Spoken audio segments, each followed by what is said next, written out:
You can go live, and we are live. Okay, good evening, everyone. Welcome to the Board of Selectmen meeting of Tuesday, June 2nd, 2020. In accordance with the requirements of the open meeting law, please be advised that this meeting is being recorded and broadcast over the Lunenburg Public Access Channel. The town of Lunenburg, in response to the COVID-19 pandemic, is currently following the guidance from the Lunenburg Board of Health, Massachusetts Department of Public Health, and the CDC regarding the virus and steps communities can take to prevent its spread, and all town facilities remain closed to the public.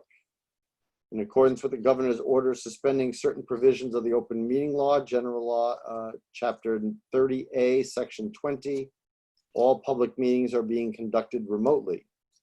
This meeting is broadcast live through local access cable, on Facebook Live, on the public access Facebook page, and you can also find it on the Lunenburg Access YouTube channel.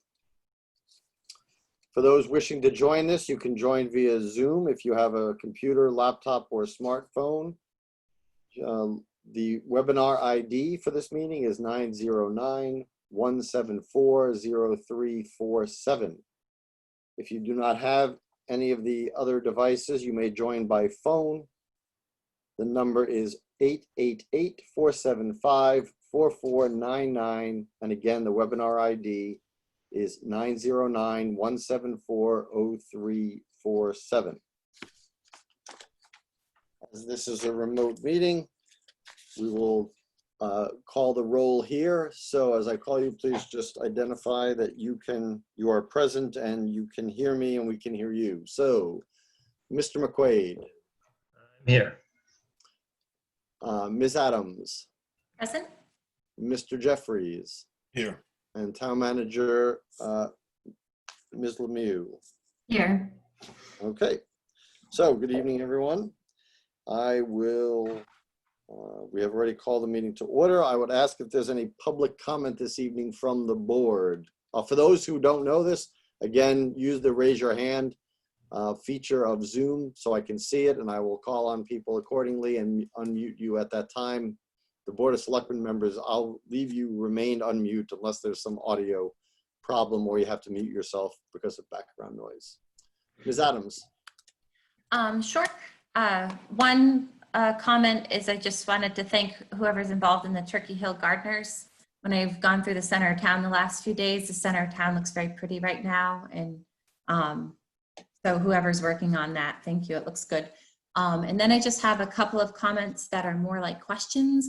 Somebody inquired if there's any updates on our weather vane. So I just wanted to pose that question.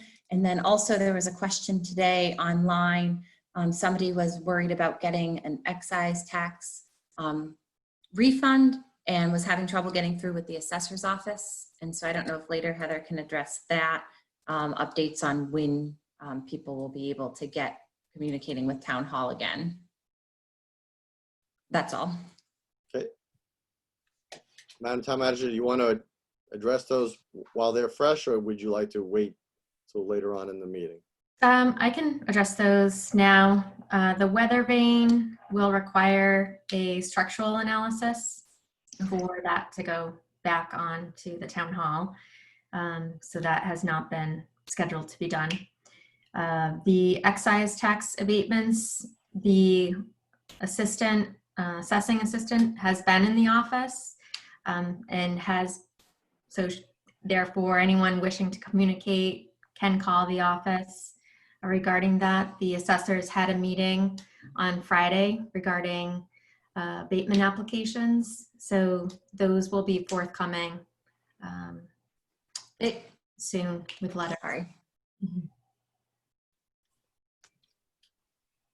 I'm assuming, Ms. Adams, you have a follow-up. Sure. The inquiry that I saw online was that they were told that the assessors weren't coming in to approve anything. Two of the assessors, I believe, have already signed off on the abatements.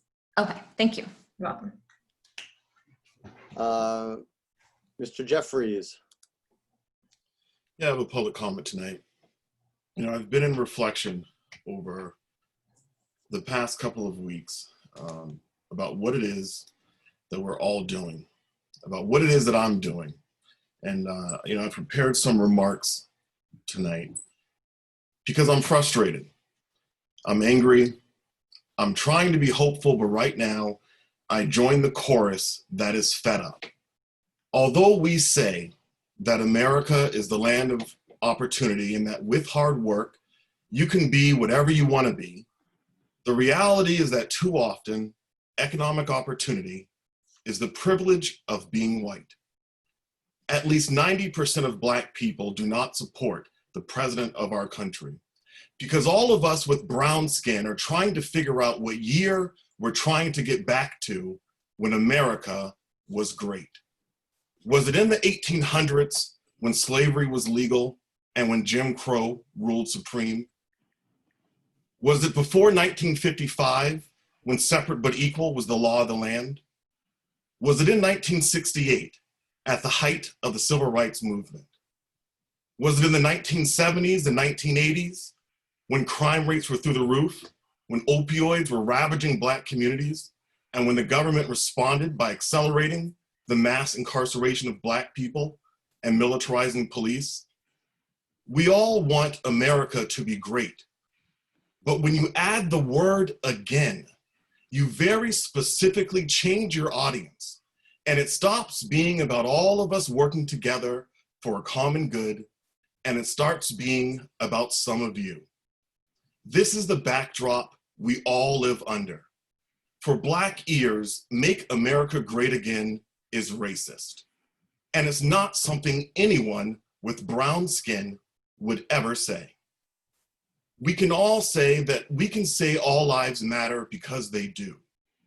But we have to stop dismissing the cries, the screams, and too often the whimpers from those who feel like society is on their neck as we plead for our Black lives to matter too. My grandfathers asked, my father hoped, and now I demand for Black lives to matter. Black people are dying from COVID-19 at 2.5 times the rate of white people. And generally, Black Americans are twice as likely as white Americans to die from a treatable disease. White families have 7 times the wealth of Black families, and unemployment is double the rate for African Americans as it is for Caucasians. And if you are a poor Black kid, it's almost a guarantee that you will be in a school district where at least half of the students are also from poor families. And half the time, more than 75% of the other students are from poor family or low-income homes. And to quantify that, since the poverty line is an absurd measurement, a family of 4 making $31,000 a year isn't considered to be in poverty. By the time a Black male is 23, there is a 50% chance he will have been arrested. And although 8% of the general population are felons, 33% of Black males are. The criminal justice system is anything but just. My Blackness increases the chances of being arrested, convicted, and sentenced. And when Black men go to jail, families are torn apart. Mothers lose their sons. Children are raised without the emotional and economic benefit of 2 parents. And the hope, the promise, and the potential of the young man too often gets extinguished. And if you want to do something about it at the ballot box and live in a majority Black neighborhood, there's a 70% chance you will have to wait more than 30 minutes to get into your polling place, and in some cases, hours. Disenfranchisement is institutional, ingrained, and systemic. It feels like there's a war on brown people, and especially Black men. And as I think of my nephews, my cousins, my husband, we all share the common awareness that even in the safety of our own homes, our skin color can get us killed. How much melanin your skin produces has no impact on your mental faculties, and nearly every American wants the same thing: to live in a free and just society and to have a fulfilling and rewarding life in which our achievements and successes are directly related to our efforts. But there are structures that sculpt and limit access. No one alive today created these systems, but there's no denying that the poor stay poor, the rich stay rich, and Black mobility is a unicorn that only some of us ever see. So these global protests are against every executive, whether board or body, who know people suffer injustice because they are born brown and who, aside from feeling badly, do nothing. Our fellow citizens are demanding we stop anticipating violence when brown people walk, run, or jog down the street. Because when police and others are quick to pull out their guns, brown people die. And when we hear that a protest is planned, we need to stop focusing on law and order and put our energy toward having a conversation on how to resolve the problem that is pulling people out of their homes to protest. I understand that here in the Commonwealth, police are well trained. And here in our town, under the excellent leadership of our chief of police, our officers are professionals, focused on de-escalating situations and not perpetuating violence. If these protests come to our town, and if people take to the streets, we will not create barriers and throw tear gas at unarmed and unprovoked civilians. Our police are not part of this problem and are here to be part of the solution. And I, as a Black man, have full faith and confidence in the officers who serve our community. So I'm calling for a consortium. We need to gather with the community leaders in our surrounding towns and cities and talk about race and talk about it in a way to resolve these local racial disparities and racial injustices. In the words of Martin Luther King, an injustice anywhere is a threat to justice everywhere. It's no longer enough to say, I'm not racist. We all must be anti-racist to help heal these wounds, to listen to one another, and to move our communities and our countries forward. Thank you. Thank you.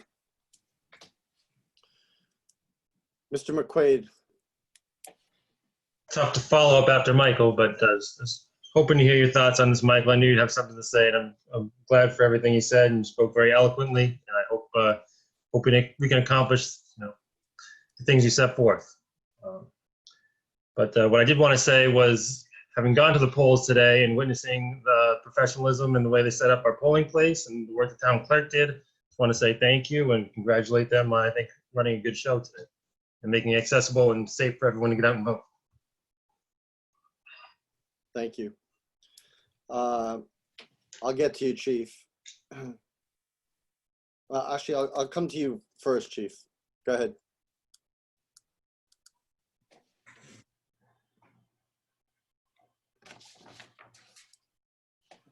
Jim, you're muted. There you go, Chief. Through you, Mr. Chairman, I'd like to make a statement concerning the death of George Floyd.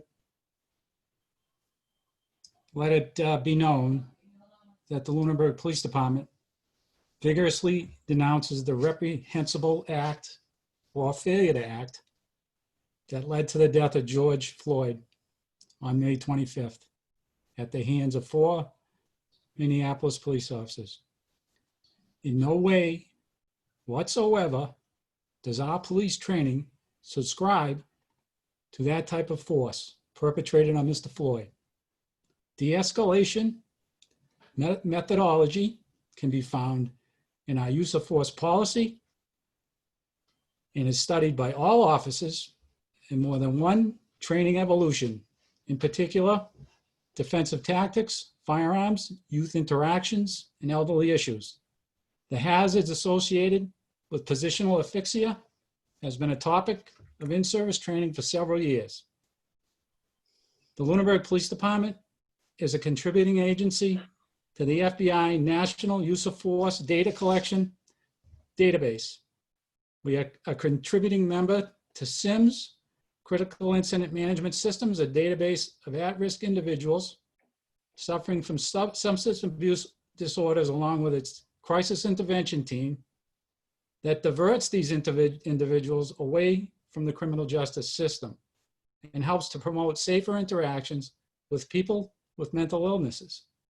The police department is an active member of the domestic violence and domestic violence high-risk networks. The police department employs a dedicated civil rights officer, a point person on hate crimes pursuant to the governor's executive order number 578.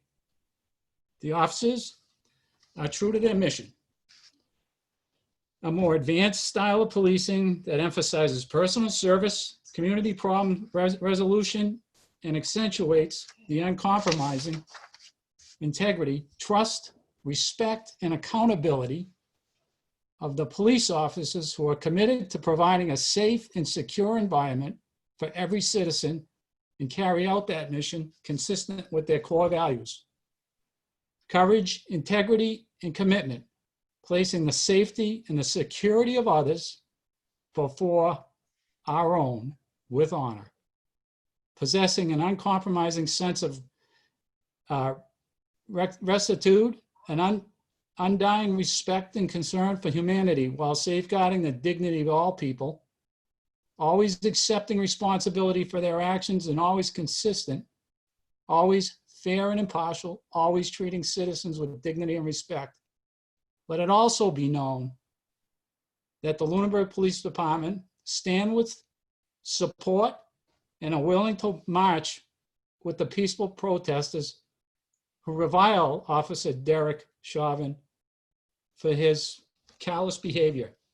But I'll let it also be abundantly clear that the Lunenburg Police Department in no way condone the gratuitous acts of destruction and violence as we have witnessed in numerous communities throughout the entire country. The killing of a federal agent in Oakland and a 19-year-old man in Detroit, the burning of police stations and patrol cars, and the burning and looting of drugstores, department stores, liquor stores, variety stores, the beating of innocent people, a husband and wife in Rochester protecting their livelihood, innocent people struggling to make ends meet in one of the worst economies in decades. We will not tolerate violent, destructive behavior that serves only to distract from what should be an important and thoughtful message. Thank you. Thank you, Chief. I will save my thoughts for that at the end of the meeting. In the meanwhile, I do have a few comments here. On a slightly better note, or a much better note, I want to thank everybody who helped put together the Memorial Day video ceremony. I was glad to be part of it. I was glad for everybody who participated. It's a long list of people. If you have not seen it, I encourage you to watch it on the public access YouTube channel. And it was very good that we found a creative way, that the people who produced it found a creative way to celebrate and honor Memorial Day and the people it seeks to commemorate while we cannot share it together. And I think I was very proud of the program and all the job that everybody did. So thank you to those people. I also want to announce that this Friday is National Donut Day. And as such, as the Salvation Army was known for its donut lassies, the Salvation Army is commemorating that day, not for the donuts, but for the service that it represents. And they are doing it in the 3 towns, 2 cities and our town on Friday. So the Salvation Army is going to be at the Leominster Hospital from 8 a.m. to 9 p.m. They will be joined by dignitaries there of Leominster From there, they will go to Fitchburg to City Hall on Boulder Drive from 9:30 to 10:30. Again, sharing hopefully with dignitaries from Fitchburg. And then from 11 a.m. to 12 noon, they will be here in Lunenburg. I believe they're going to be at School Street. Is that correct, Madam Town Manager and Chief Marino? Yes. Okay. Yes, it is. And they will be accompanied by, again, people from our town. I think the two chiefs will be there. I am attempting to be there, but I'll be working during that time, so I have to see if I can get away. I appreciate the work that the Salvation Army is doing in commemorating this day, and they wanted me to be very clear in saying that, again, they're using National Donut Day as the day, but it's really to commemorate not only the service of those donut lassies, but also in commemoration of all the frontline people who are helping during this pandemic, all the first responders, all the medical professionals, everybody who has worked tirelessly to make the best of this and keep people safe and get people the help, medical help and professional help they need. So please, if you're at any of those places, please come and see them. I'm sure they'll be happy to hear from you. Also wanted to just take a moment. We had two passings in town of people of note that I just want to acknowledge. A few weeks ago, they were both in the Lunenburg Ledger on the obituary page. First one is Bill DeSaulnier, or better known as Bill the Barber, who was a staple at Town Center for 35 years in the village. He sadly passed a couple of weeks ago. If you knew him, he was certainly full of stories, full of energy, full of life, and of course, always greeted people with his favorite phrase is that you're only a stranger once.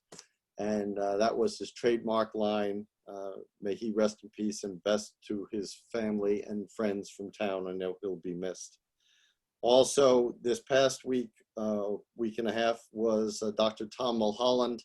Again, a longtime Lunenburg resident, very active in town. Tom was a noted psychologist, pioneered the field of biofeedback, got to even testify before Congress in 1974.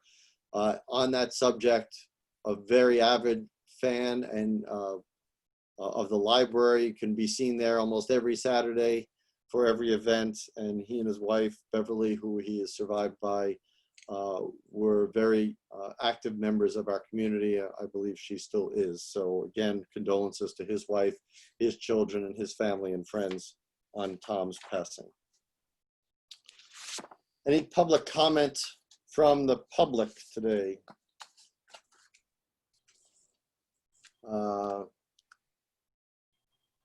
Mr. Martin, I know you sent a letter. Would you like to say? There we go. Let me unmute you.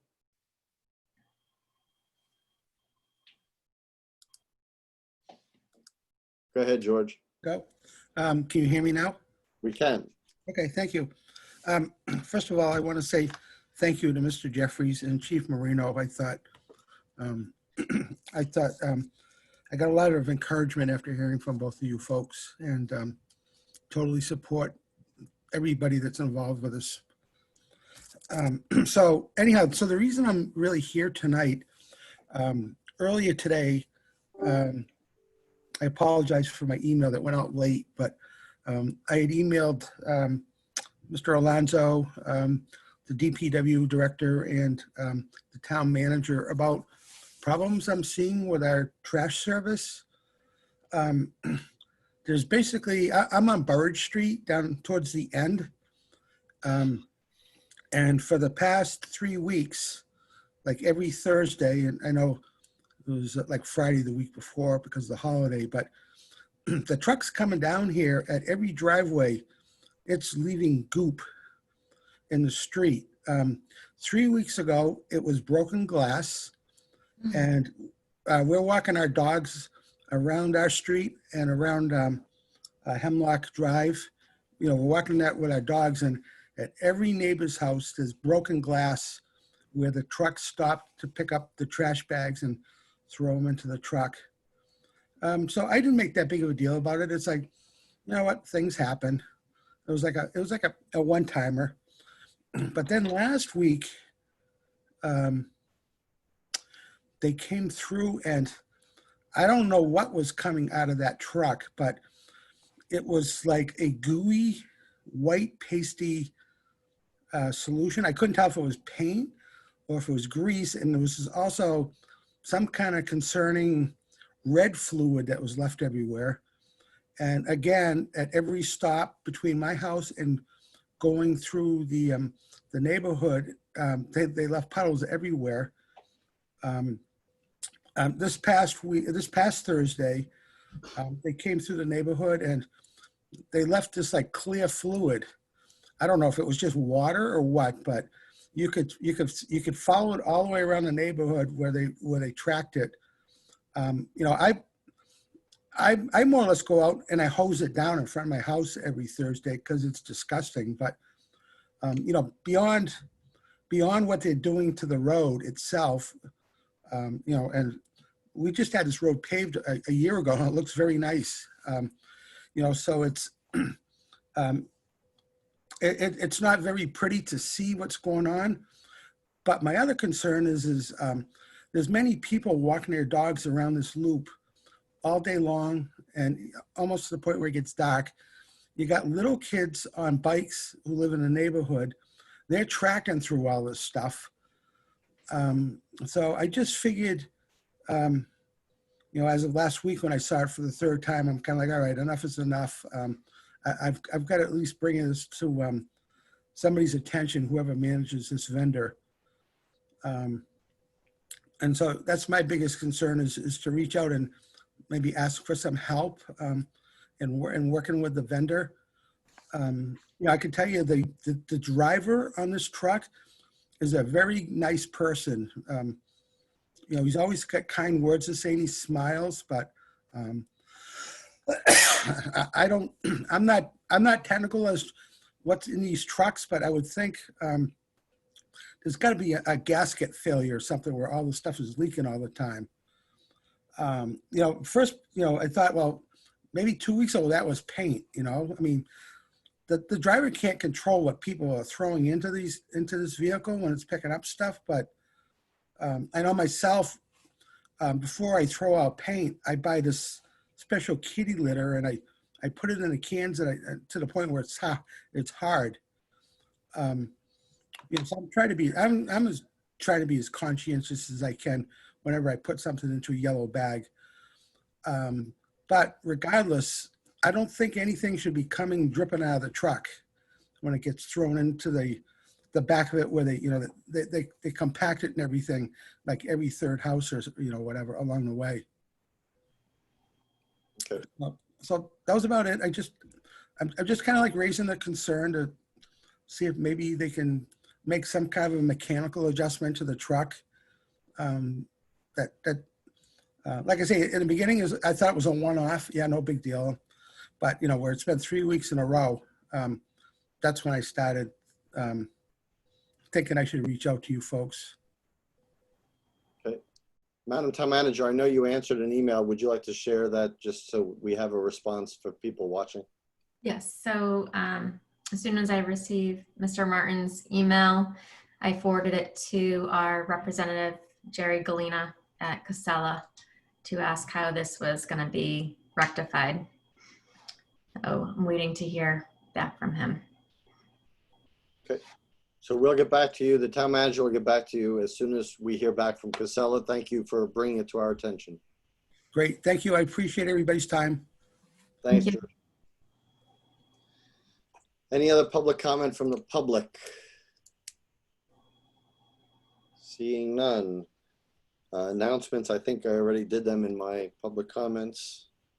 Appointments, we have no appointment. Do you have an announcement? I had just one announcement that there will be a senior motorcade tomorrow for the graduating class of 2020. Oh, that's correct. Right. And so if people can get out on the roadsides and support the graduating class, that would be, I think, a nice show of support for those graduating seniors. So they're going to be traveling on Oak Ave, Northfield Road to Mass Ave, then to Lancaster Ave, then to Leominster Shirley Road, Reservoir Road, Page Street to Lancaster, then to Whiting Street, back to Leominster Road, up to Cherry Hill. They'll turn around there, and then down Leominster Road to Prospect Street, then to Whalum Road, to Electric Ave, and back to Mass Ave to the high school. Excellent. I do have one announcement about a resignation as well, Mr. Chair. Oh, okay, so no appointments. Let's go right to the reappointments, resignations. There you go. I thought we were there, I'm sorry. So many of the staff know this gentleman is Grundy, but Paul Grundy, he's a Council on Aging van driver. He has tendered his resignation. So I just want to publicly say thank you to him for all his years with the Council on Aging, and always, he's always friendly, saying hello, and just generally concerned how everyone is. So thank you to Mr. Grunditz. Absolutely. So I'm sorry to hear that. I mean, even before that, he was a reserve officer and was always on bike patrol at the band concerts where I got to know him fairly well. Always great demeanor, excellent with people in town. Couldn't ask for somebody better. I know the chief could speak to this better than I can, but I'm happy for him in his retirement, and sad that we're losing him as a member of the community that he served in lots of different ways.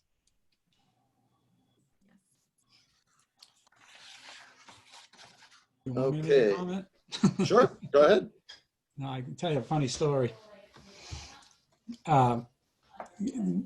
As Heather said, Ronnie's one of those people that he's just a people person and wants to help everybody. And one time he was working a detail over at Lakeview, and Rich called me and said, "Look, the guy's not out on the road directing traffic. He's helping these elderly women put all their flowers and plants in the trunk of their cars." You know, I said, "Well, that's a good thing, isn't it?" That was kind of a funny story. That's how he is. Oh yeah. More concerned about helping everybody put their goods in the car than directing them out of the parking lot. When we get, I don't know, Madam Town Manager, you can see everybody here who's waiting. Is there anybody you wanted to get to that maybe we can address their issue online before? Otherwise, we'll just go in order. So Mr. Bowen is here for the 994 Northfield Road conservation restriction. Okay, so why don't we take that out of order then? So let's do the 994 Northfield Road conservation restriction. It's all yours, Madam Town Manager. Okay, so in your Google Drive, there are a number of documents. This is a conservation restriction that was part of the Settlers Solar Project and part of the agreement, the terms. So the Conservation Commission has already signed off and approved this conservation restriction, and the next step is for the Board of Selectmen to sign off on the easement. And if Mr. Bowen Attorney Bowen wants to add anything to that as well. I will unmute him in case he wants to add anything. Thank you, Mr. Chairman. Robert Bowen, 1686 Mass Ave, and attorney for Nexamp, the applicant for the solar fields on Northfield Road. As the town manager stated, this conservation restriction that is being offered by the owner of the property is a condition that the planning board put on the approval of the solar project. We do have the Conservation Commission's blessing. The form that you have before you to execute is approved by the state, so they have blessed this as well, but they are not going to actually physically sign it until everybody else has signed. I'm looking for an update presently from the Conservation Commission about where they are in the process of actually getting the physical signatures, but they have authorized the signing of the document. and that's what we're hoping that the board is prepared to do tonight. The document that you will have to sign is the conservation restriction itself. There are a couple of more documents that I provided you with, really by way of information. There is a separate conservation access easement, which was required by the state to be a separate document. I had originally just included it in the conservation restriction itself, but the state wanted to see a separate standalone document conveying the easement to the town as well. That's not a document that you have to sign. That document will be executed by the property owner and recorded in connection with the recording of the conservation restriction itself. Similarly, you will see a subordination agreement for the lender that's involved. They will execute this document subordinating their mortgage to both the conservation restriction area and the conservation restriction easement area. You may or may not recall that when this process first started, there was actually a second mortgage holder. There was a private mortgage in addition to the primary mortgage held by Avidia Bank. That mortgage has since been discharged, so that's no longer in the picture. So there's now only one subordination agreement, not two. We're looking for the board to approve the conservation restriction easement and make arrangements to execute that. But if you have any questions, I'm here to try to answer them. Also with me here in the meeting is Ethan Giles from Nexamp, and we'd be happy to try to answer any questions that the board might still have. First question I'll have, Madam Town Manager, I'm assuming, but I will ask anyway, that we had our town council review these documents, Yes. and this achieves what the agreement was between the planning board and the applicant here? Yes. Okay. Any board members have any questions about this agreement? I have a comment. Sure, since there don't seem to be questions, go for a comment. So I appreciate Mr. Bowen and Ethan coming tonight with this portion of the agreement.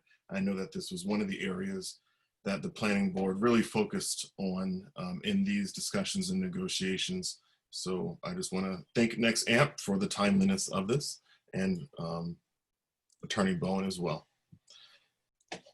And Michael, I also want to take this moment to thank you for your comments earlier this evening. Thank you.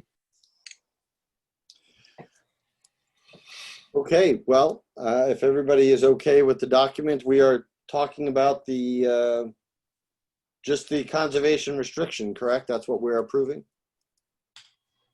I presume that you want to approve it contingent upon the execution of the other two documents, but yes, the only thing that you need to approve is the conservation restriction. Okay, so Madam Town Manager, how should this motion be worded then? Attorney Bowen, you're talking about contingent on the execution of the easement and the subordination agreement? Yes, that's how the Conservation Commission took their vote. Okay, so I would entertain a motion that we approve the conservation restriction as presented to us in our Google Drive, contingent on the passage of the other subordination. So what are the other documents, Mr. Bowen? The subordination agreement and which one? The conservation restriction access easement. Okay, and the easement document. The conservation area access easement. So moved. Second. Second, there we have a second. Any further discussion? All those in favor, this is roll call. So, Mr. McQuaid, Aye. Ms. Adams, Aye. Mr. Jeffries, Aye. and an aye for me.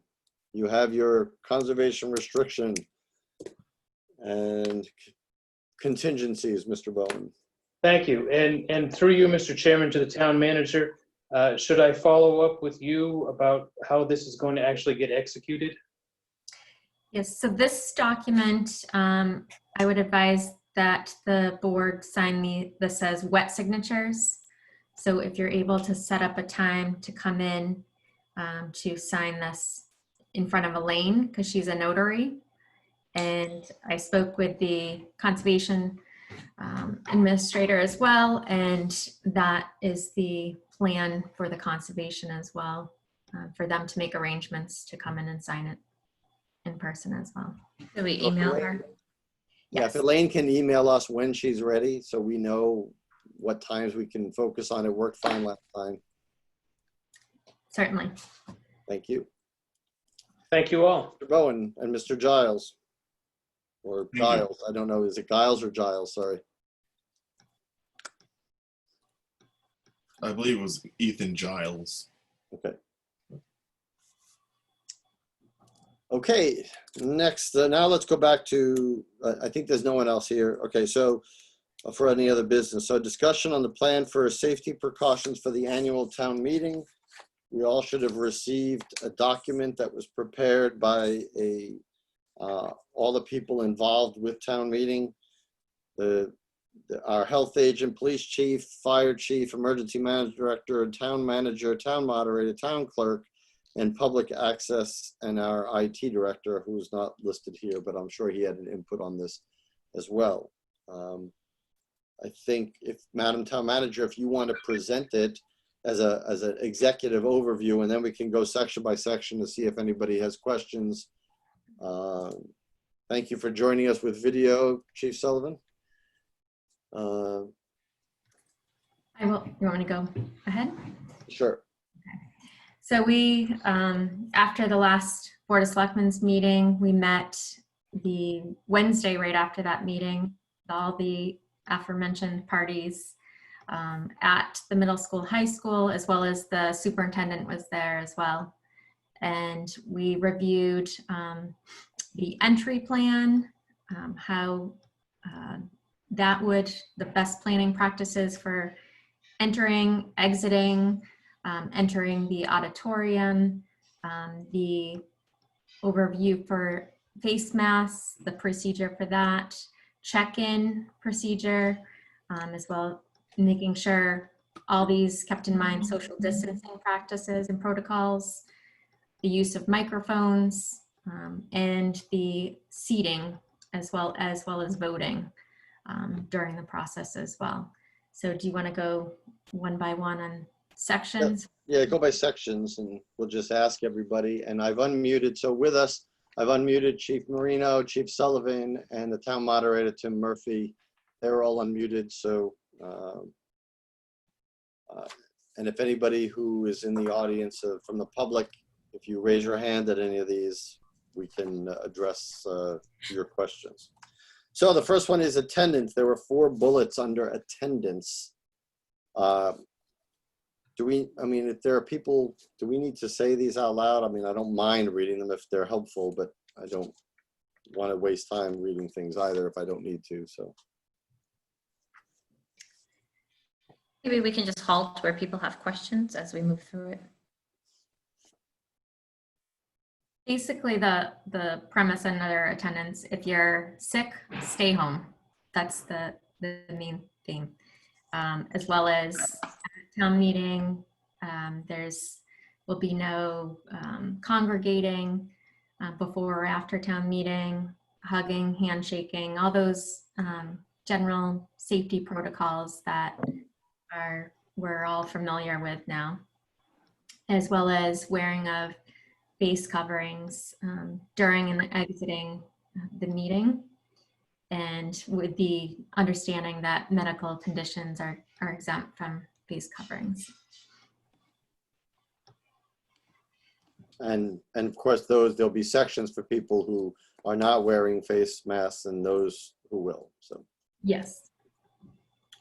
So is anybody, Ms. Adams? And I would just say that we be patient with humanity. I have a child that suffers right now from pollen-based seasonal allergies. So if somebody has a little bit of a sneeze or watery eyes, I just want to, I think everything, like Damon had said, the election went so smoothly today, but people are going to understand their own limitations. And so, some people may have some type of symptom to something that is absolutely not a problem, like seasonal allergies. So, but he should stay calm. My son sneezes about 100 times a day, and it'll stop in a couple of weeks. So. Good point. Okay, next is social distancing procedures, and those are subsections. So entering and exiting the middle high school. So the two bullets there are the fact that every effort will be made to ensure orderly arrival and exiting. So it's not just going to be get up and crowd out the doors at the end. And the town moderator will announce how people can safely exit. Police officers will be present to assist attendees in safely exiting the building while maintaining social distancing. Any questions about those two bullets? Seeing none. Check-in procedures. There are, looks like there are 7. So it'll start at 8 a.m. and attendees will enter the main entrance. If the weather is nice, the check-in will be outside. If it's not good weather, then it will be inside, but all the tables will be, they will be distanced. The town clerk will have tables set up on both sides of the entrance to separate the check-in by precinct. And there'll be lanes separated by pylons and caution tape to ensure that attendees maintain their social distancing. There'll be signage to direct voters to the check-in line, to their precinct, and ground markings to indicate 6-foot spacing. Again, police officers will be available to assist in directing people. There will be hand sanitizer placed at the head of each of the check-in tables so that attendees have the opportunity to use that should they want. Police officers will assist in the check-in. They'll be able to offer masks to anybody who doesn't have one, who wants one. And again, anybody with a medical condition or some condition that will prevent them from wearing a mask will be escorted or shown to a seating area where there will be fellow attendees without masks. The registration, Ms. Adams, do you want to take this now, or do you want me to wait till the end of the bullets? Anytime, you can keep going. Okay, I'll finish out then. The registration workers checking in attendees will be using personal protective equipment, including masks, gloves, and face shields. They will supply attendees a copy of the warrant if they didn't bring it, and they will give them pre-stapled packets of all or any handouts. At the time of check-in, voters will be given their voting card, because I believe all voting will be done by a show of cards, not by voice. And they will not be issued a second card, so protect the card that you are given. Everybody should know that from the beginning. And again, the separation of people wearing masks from not wearing masks is identified. That comes up several times. That is that. Ms. Adams. Sure. Whether it's stores or like takeout restaurants or voting today, people have been really good with like social distancing and standing back. But just as I read through this, I feel like one thing that's getting lost in it is it's like social distancing or a mask. If people are masked, their proximity to each other isn't supposed to have to also be 6 feet. It's like a one or the other, not both. So like if people are like walking in beside each other and they're both masked, I don't think they have to be 6 feet apart. Right? Well, that's what the guidance is, but it's a lot easier if people observe both so that people don't have to calculate that, I guess. I mean, it just makes it easier. There's 2 simple rules. So yes, I agree. There are nuances in them. And, you know, I don't think the police are going to be out with a tape measure. I just think that you want to not get close to people. I think. And a lot of times people are going to come together, you know, like maybe with their parent or I just think it's going to be really confusing.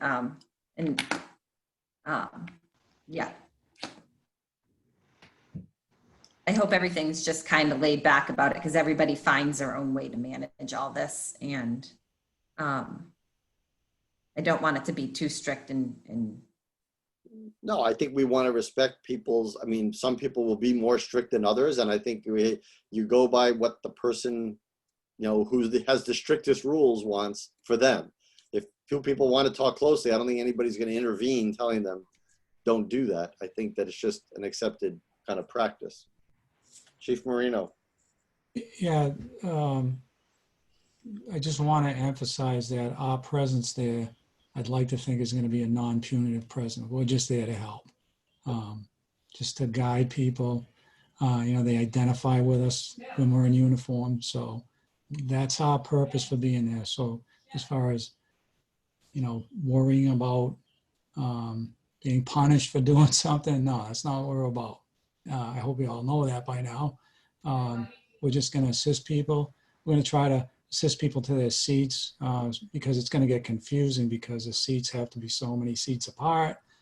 So I don't want them to have to sit down and get up and sit down and, move and try to make it as orderly as possible. That's all. That's our only purpose for being there. In case anybody was, a little anxious about that. I just wanted to bring that up. Thank you. And I should have said under my public comment, one thing I shouldn't, because it reminds me now that the farmers market had their first day open on Sunday. My wife and I were able to attend, and that was very well put out, just like voting today was at the Passios. So I think people want to cooperate. I think people come to these to participate, not to make any specific point. And we're just trying to present guidelines so people will come out and feel safe. People did at the farmers market. I really applaud them for the traffic that they were able to provide, the guidance, and everybody who I saw there. And there were many people, not like a normal day. It was also very windy. But I think this will have the same effect. I think people want to voluntarily comply because for the first part of it, I think they want to participate in their civic responsibility. Also, I think they're just happy that they can get out of the house, and anything that keeps them out of the house, I think the ability to comply will be voluntary. Mr. McQuaid. Yeah, just kind of two questions, but the first one was every 3 seats we'll sit somebody. Are we gonna? You're not gonna like break up couples and families. There's 3 seats between parties. It's not every individual. I asked this question, but I will let the town manager or the chiefs answer or the town moderator.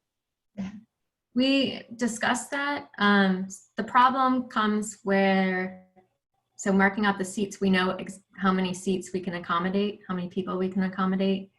Once you just, seat people together, it totally distorts that projection. Mm-hmm.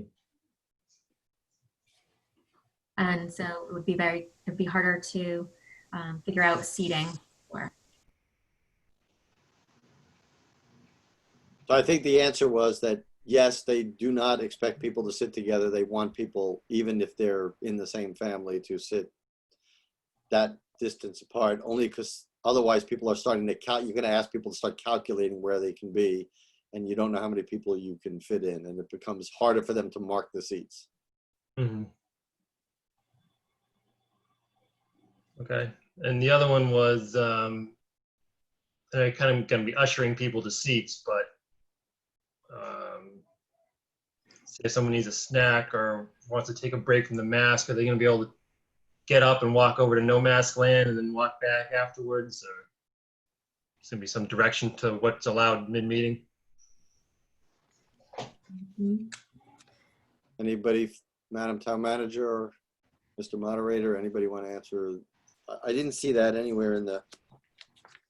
So people would be able to get up and leave their seats and return to them after.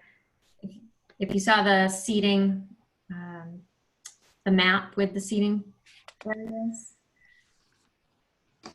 we did discuss how people would approach the microphones, and that would be clearly marked out within the 2 aisles down to the front of the stage, and they'd be marked out. And on either side of the aisle, there'd be seats left vacant.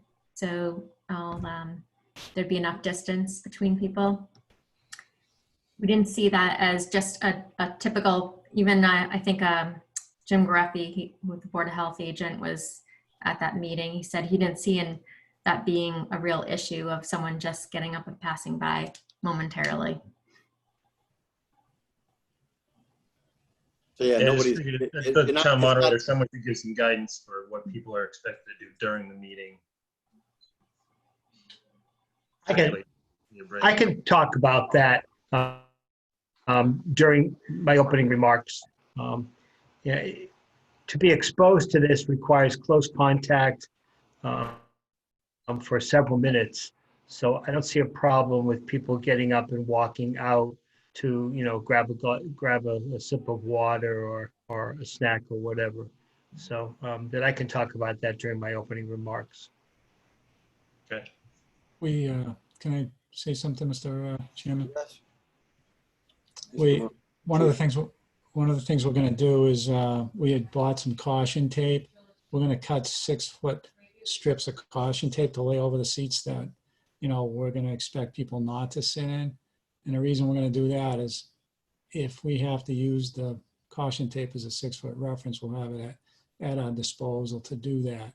But I'm going to tell you that there's going to be some wrinkles with that whole situation that we'll have to iron out, when we get there.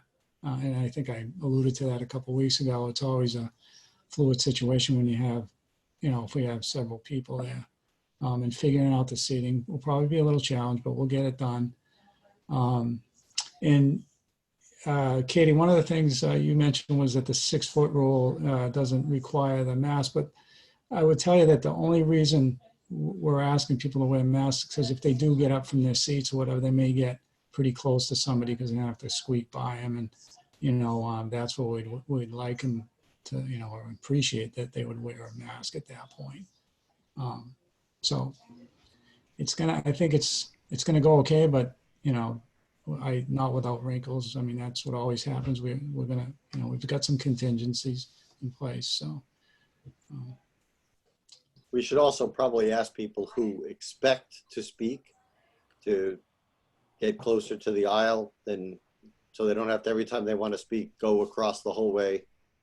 I mean, people do that anyway at normal town meetings, but every once in a while there's somebody who stands in the back and you have to wait 20 minutes for them to get to the front. So some people may want to speak not knowing they were going to. We understand that, but there are some people who know they're going to speak. There may be people who will demand to sit with their spouse or whatever too. So Yep. You got to be at least sensitive to that. Yep. Ms. Adams. Okay, I have a couple things. One, what is the capacity with the designed layout? With the follow-up is if we let people like spouses cluster, it would, in my mind, only improve the capacity. The exact calculation, we haven't figured out because I had to actually count out the number of seats and the rows, but an approximate amount was around 100 for within the auditorium, and there'd be overflow in the gymnasium.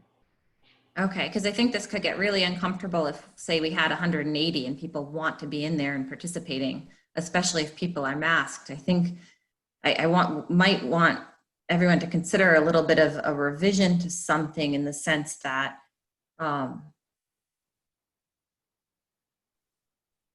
I don't know, I just have a hard time, like it's first come, first serve, people show up late, they can't get in. I feel like allowing groups that are already living together to cluster should maybe be encouraged so that we don't have to bump people from the room. I mean, certainly, if people are there with the people in their house, it makes sense for them to be together, especially if that saves seats.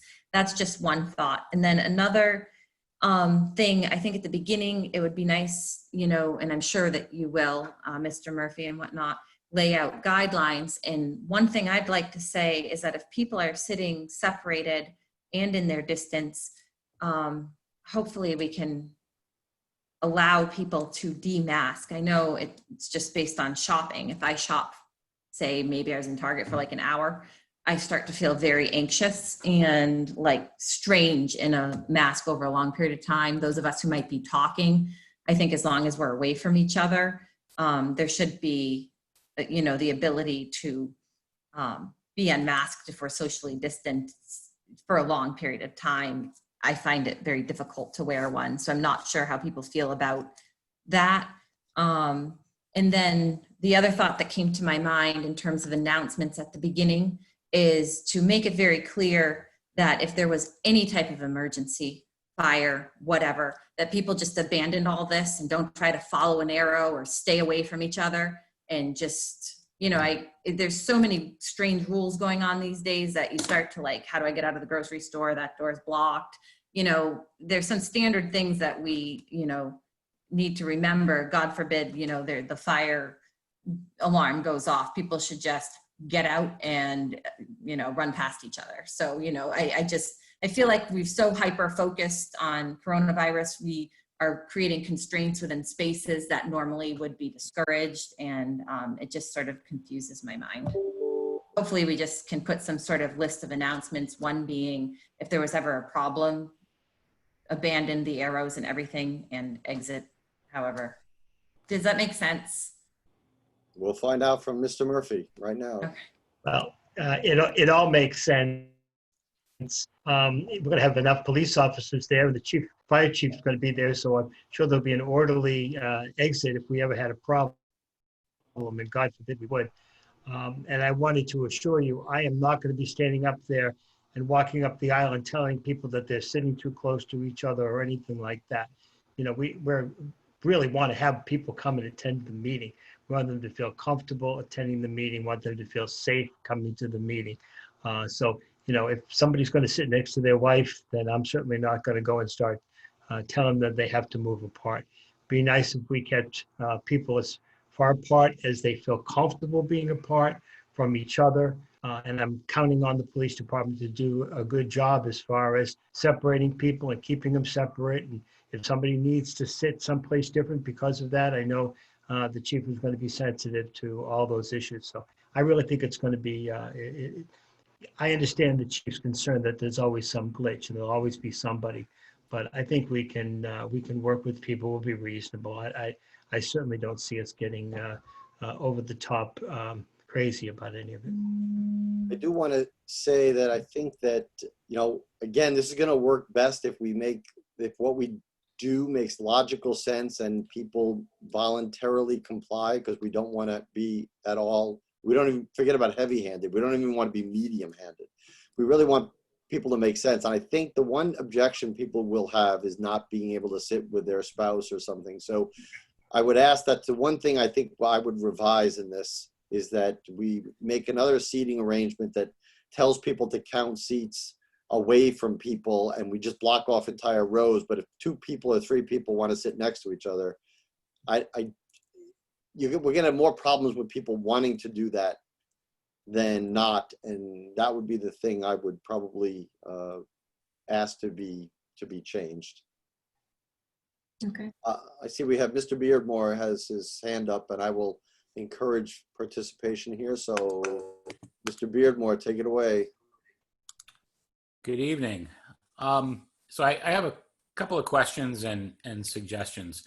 My first question may have already been addressed, but I'm not sure. Assuming that we have people that come to the meeting who are hyper vigilant around certain health related issues and have questions or bring points of order related to health and safety, is there going to be somebody from the Board of Health, or do we have a appointed arbiter of health related and safety related questions?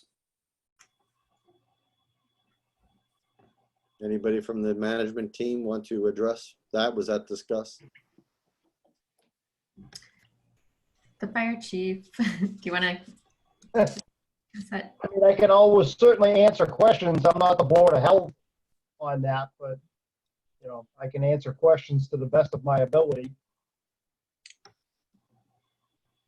I guess there's assumption in the question that the questions people might ask will have a definitive right or wrong answer, and maybe lots of them will not. That's very correct. Well, they may or may not have a correct answer or not, but if somebody objects to a practice that is happening at town meeting, there needs to be an arbiter that says this is the way we're going to do it, with a health or safety concern in mind. And so I think we should think through that process in advance if we haven't already. Well, the town meeting, the running of town meeting belongs to the town moderator. Jim, do you have, how would you like to see that handled? I think Peter's suggestion is a good one.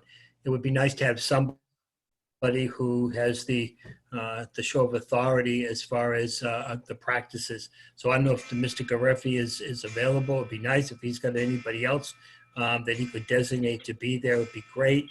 So that if anybody did have a question about what we were doing or why we were doing it or this, that, and the other thing, that we could refer that to them. I mean, if they're going to refer it to the town moderator, for the authority to why we're going to do what we're going to do, I don't have the background to be assuring people, but, I think it would be nice if he's available. Right. I mean, I think there should be an announcement at the beginning that these procedures were gone over by and approved by everybody who's involved. That goes a long way to begin with. I'm planning on that. Okay. My other suggestion was related to the announcements at the beginning. I would also strongly suggest that we put those announcements related to the setup of the meeting and the process and that sort of thing also in writing, either as a handout or as a large poster as people are coming in, and doing so in a way that makes them feel as safe and as welcomed as possible. I think that June 13th, we may be struggling for quorum, and I don't recall exactly what quorum is. Perhaps the moderator could remind me, but I 50. 50. We want to make people feel as welcome and as safe as possible. To that end, one additional thought or question is, do we have the wherewithal to provide masks for people who may have forgotten? Yes. To bring them? That's it. That we will be doing that. Yes. Okay, good. All right. Thank you very much. I appreciate your time, your attention, and your efforts in making this happen. Thanks for your participation. Okay, so Can I just add on my own, since I am in charge of the meeting? Oh, Peter's leaving. No, he just That I asked his. Turn off the video. Okay, well, that's fine. Maybe here's. I asked Rose Beardmore if she would be kind enough to repeat her rendition from Memorial Day and sing the national anthem before we begin the meeting. We had done that a couple of years ago. We had a choir from the school had done it. Last year we weren't able to because they were all taking their SATs or whatever they were taking. But I did hear during the memorial service what a wonderful job she did. And I reached out to Peter, and she has agreed to come and sing for us to begin the meeting. And that'll be a real nice way to start, especially with everything that's going on in the country right now. That would be excellent. Okay, so that is the social distancing procedures, I think, in there. Next is the section of speaking at the microphone, 4 bullets. So there'll be 2 microphones for the voters to use. They'll be all the way at the front of the stage at the end of the 2 aisles that go down to the stage. They will be 6 feet away from the front row and 6 feet away from the finance committee table. They will be positioned at a height of 5 feet to minimize any adjustments. We do not want speakers to adjust the microphone. If they need help, we will have somebody available there to make the adjustments. Only one person is touching the microphone. The aisles that voters will get in line to speak will be set with markers on the floor at 6 feet intervals, and 2 seats on either side of the aisle will be left vacant to allow for social distancing. After a voter speaks at the microphone, they will be directed to exit to the right of the stage to circle around and get back to their seat. Any questions about those 4 bullets? None. Then we go to face coverings, only 2. Actually, did we change that, Town Manager? We can strike that second bullet. Yeah, the second bullet is stricken. No one is going to be denied entry. So, right. So again, we just ask people to wear it before, during, and after the meeting. And the only exception will be because of medical or disabling condition, or of course, if you bring a water with, have we decided if people are able to bring waters? into the auditorium? Has that been decided? Yes. Okay, so then obviously to drink or eat something. Any questions about that? I do. Okay, well, just, you don't have to raise your hand, just, Oh, okay. What's the procedure for validating somebody's lack of wearing one? there is none. What's If they're not gonna wear one, then you just get seated in the place that people don't wear masks. That second bullet will be changed to. Even in okay, go ahead, I'm sorry. It will be changed to say any person who refuses to wear a mask covering or face covering will be seated in the area within that's marked for unmasked individuals. I guess I have a question with the second sentence of the first bullet. The only exceptions are when a person is unable to wear a face covering or mask because of a medical or other disabling condition. I don't think there's any procedure where we'd be allowed to seek medical or condition-based information. No. I think there should be two bullets. I think there should be a bullet saying everybody should be wearing a mask. And then the second bullet is anybody who will not or cannot wear a mask for any reason will be seated in the non-mask area. I think I like that better. I think getting involved in this medical or condition-based discussions crosses some sort of line that we don't have any authority to get involved in. I would, We can't. and I would like the language to say chooses not to wear versus refuses not to wear, so I just think it has a little bit softer tone. Yeah, people have their rights to privacy. So people who have a condition or something, I feel like we should definitely, I like the way Chairman Alonzo sort of worded it, please wear one or you should wear one, but if you don't, because the medical condition and things, everybody has a right to medical privacy, and this shouldn't be a situation where that's lost on anybody. Nobody should have to disclose what their condition is. That's unreasonable. And illegal. Mr. Chairman, Chief Marino. we will not ask those questions. All we're going to do is if they're not wearing a mask, we'll offer to give them one. If they don't want it, that's okay. But we won't ask. We can't ask them one, and you're right. Can't ask those questions. Yeah, so I would even change that because I just feel like even having that in writing makes me uncomfortable. So I think it's clear what we want it to be. So change it to be very clear, to take all that out of it. Either you're wearing a mask or you're not wearing a mask. That's it. If you've ever worked in healthcare and HIPAA and all of that, it's like there's no time where government can cross this line or, and if they ever do, it should be stopped. Okay. Seating. So again, we'll have police officers present to usher attendees to permitted seating areas and direct to either mask or non-masked areas as per the map. All seats will be marked to where attendees can sit. So permitted seating will have 3 seats between each person, and every other row will be blocked off to allow social distancing between rows. All town officials on the stage and on the auditorium floor will be 6 feet apart. The front row of seats will be left unoccupied, so there'll be distancing for the finance committee members and people at the microphone. Unmasked citizens will be to the lower right seating area as you're facing the stage, and the seating will start from the second row, working toward the rear. Guests will be seated to the left lower area facing the stage, and overflow seating and audio will be set up in the gymnasium in the event that additional seating is needed. So those seats will also be 6 feet, spaced apart by 6 feet. So you've never heard the word interval and 6 feet more in your life than in this document. Any questions about any of those?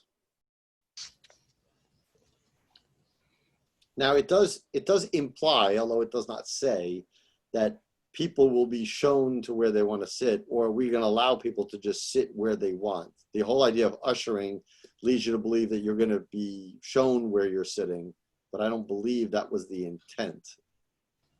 Is it? Well,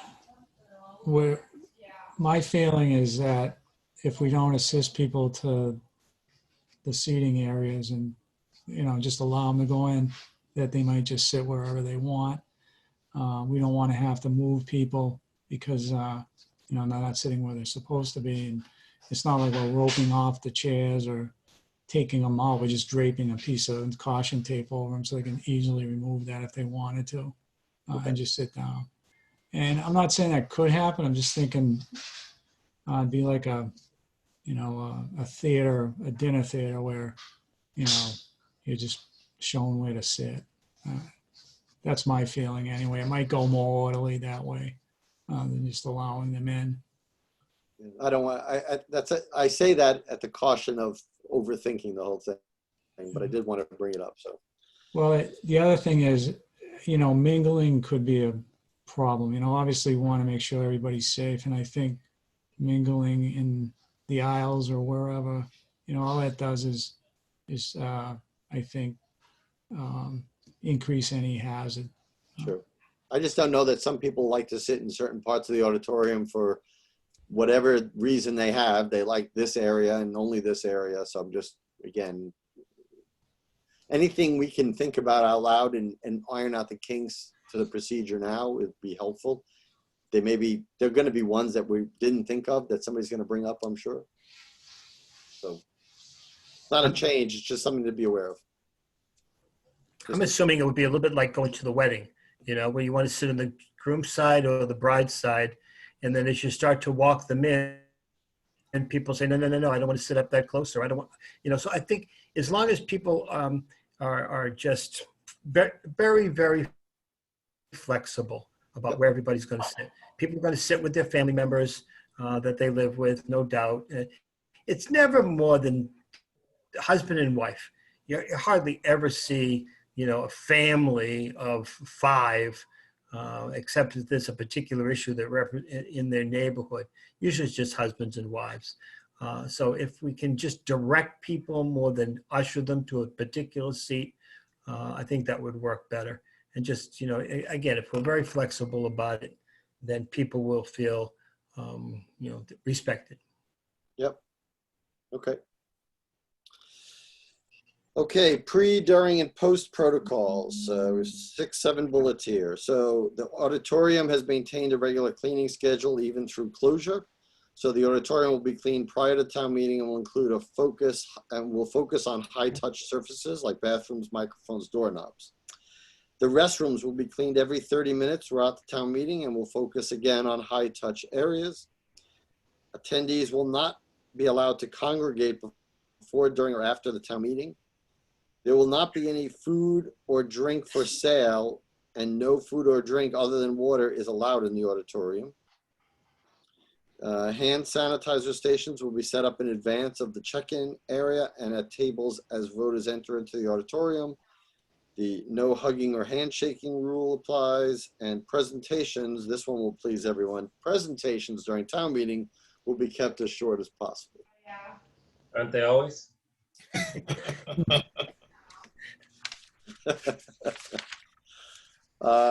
Any comments or questions on those? Yeah, I have 2 questions. Yes.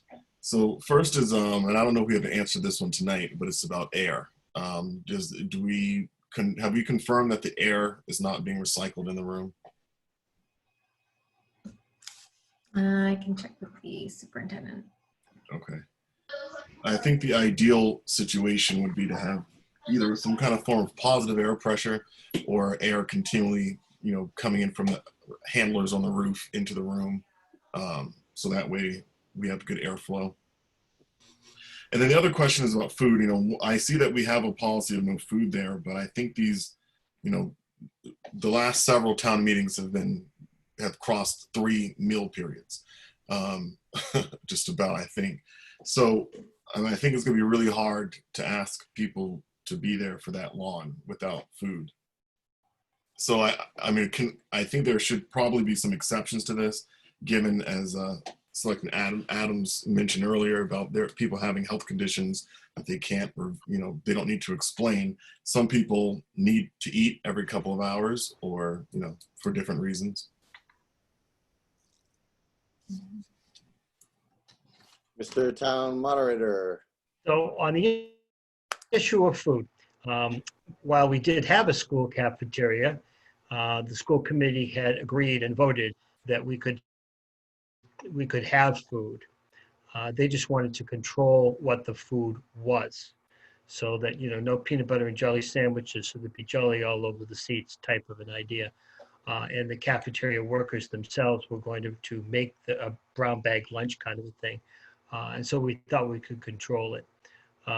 But now we've got a situation, and when talking with Garevi from the Board of Health when he was there at the meeting, the whole idea that everybody would be taking off their mask and eating and drinking and just adding more spittle, if you will, to the airflow probably wasn't a good idea.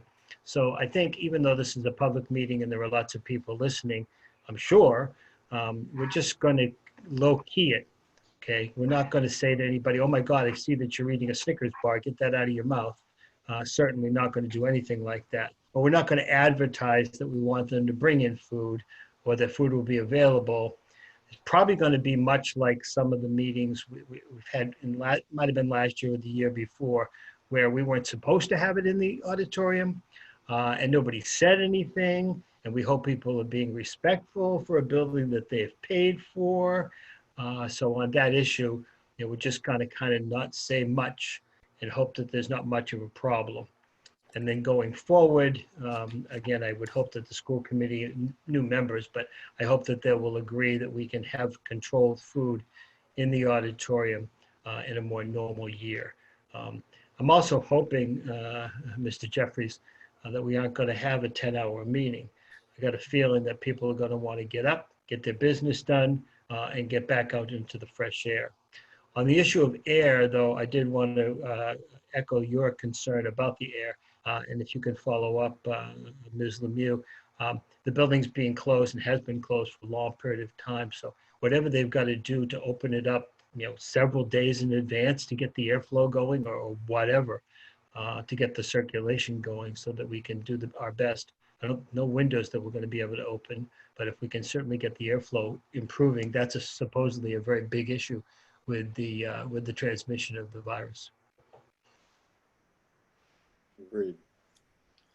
Any other comments or questions? I want to thank the whole team for coming together and putting this together.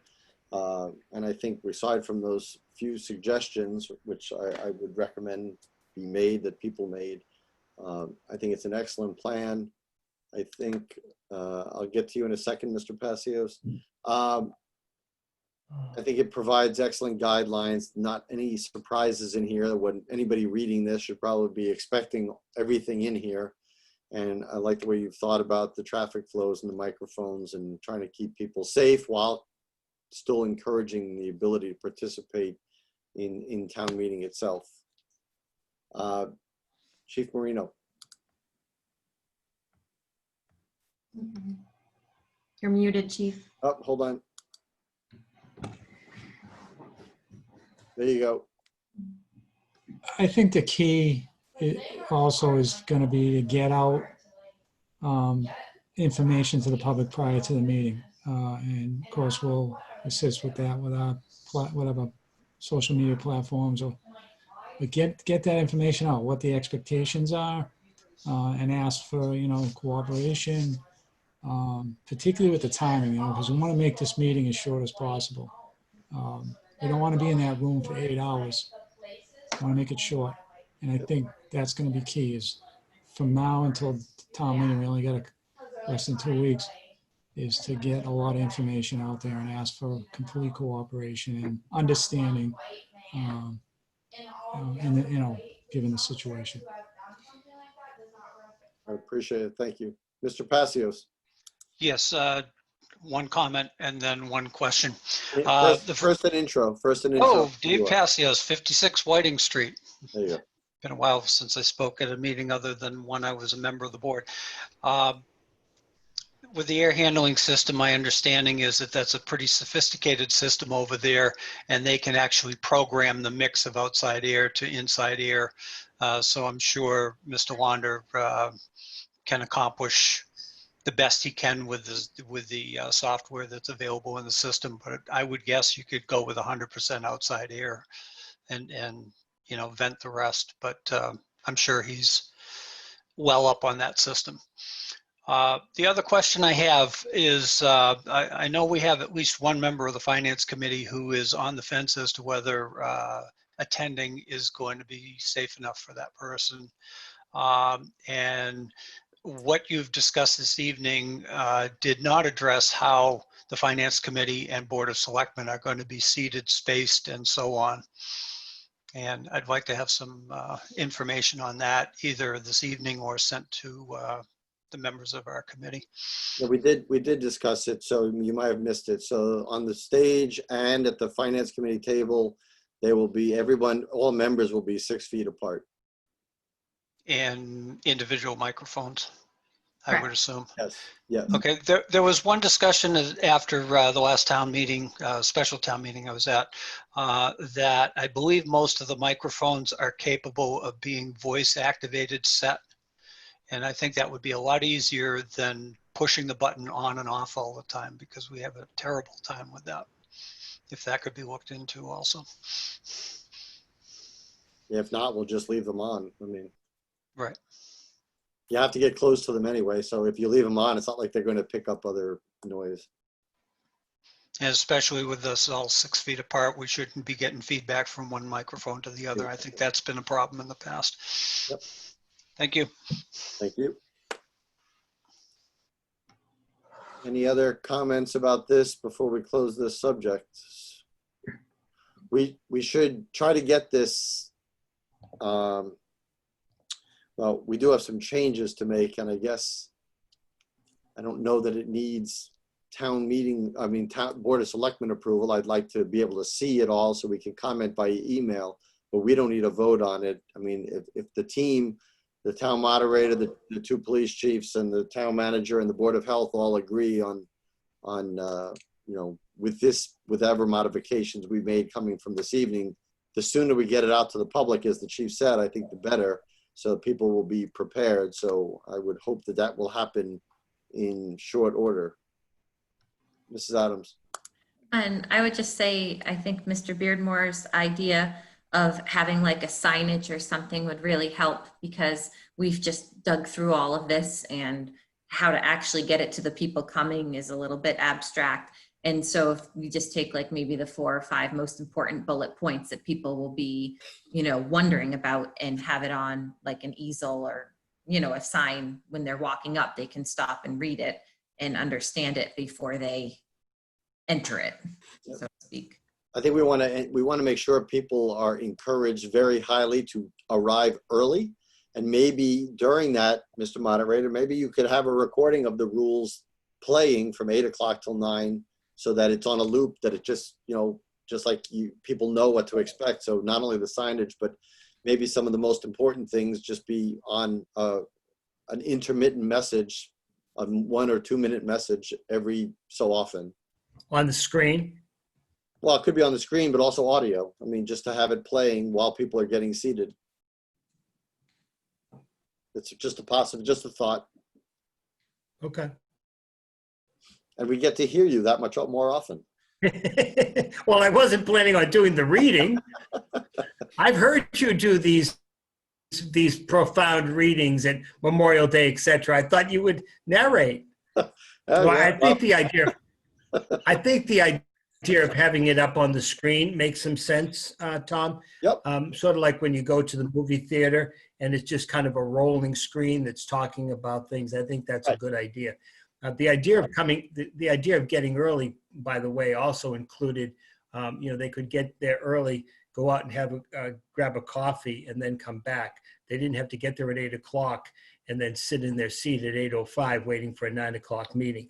We hoped the idea of having registration open earlier was that people could space themselves out that way, rather than everybody arrive at 5 minutes to 9 and stand in a long line trying to get in. I mean, I hope we're going to have enough people.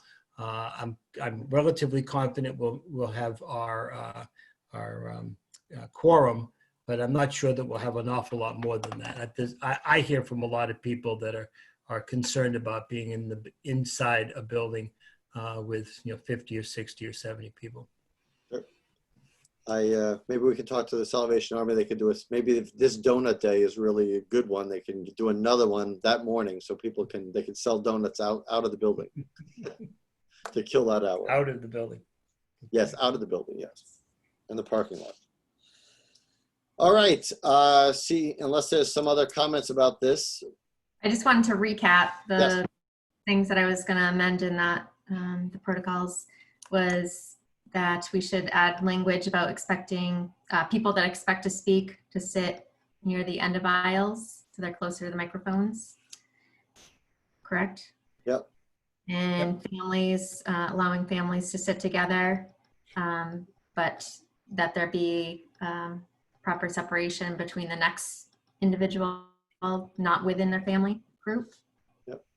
And the section on masks, that we're encouraging people to wear masks, but not mandating, and that just to denote that they would be seated in a separate area. Yep.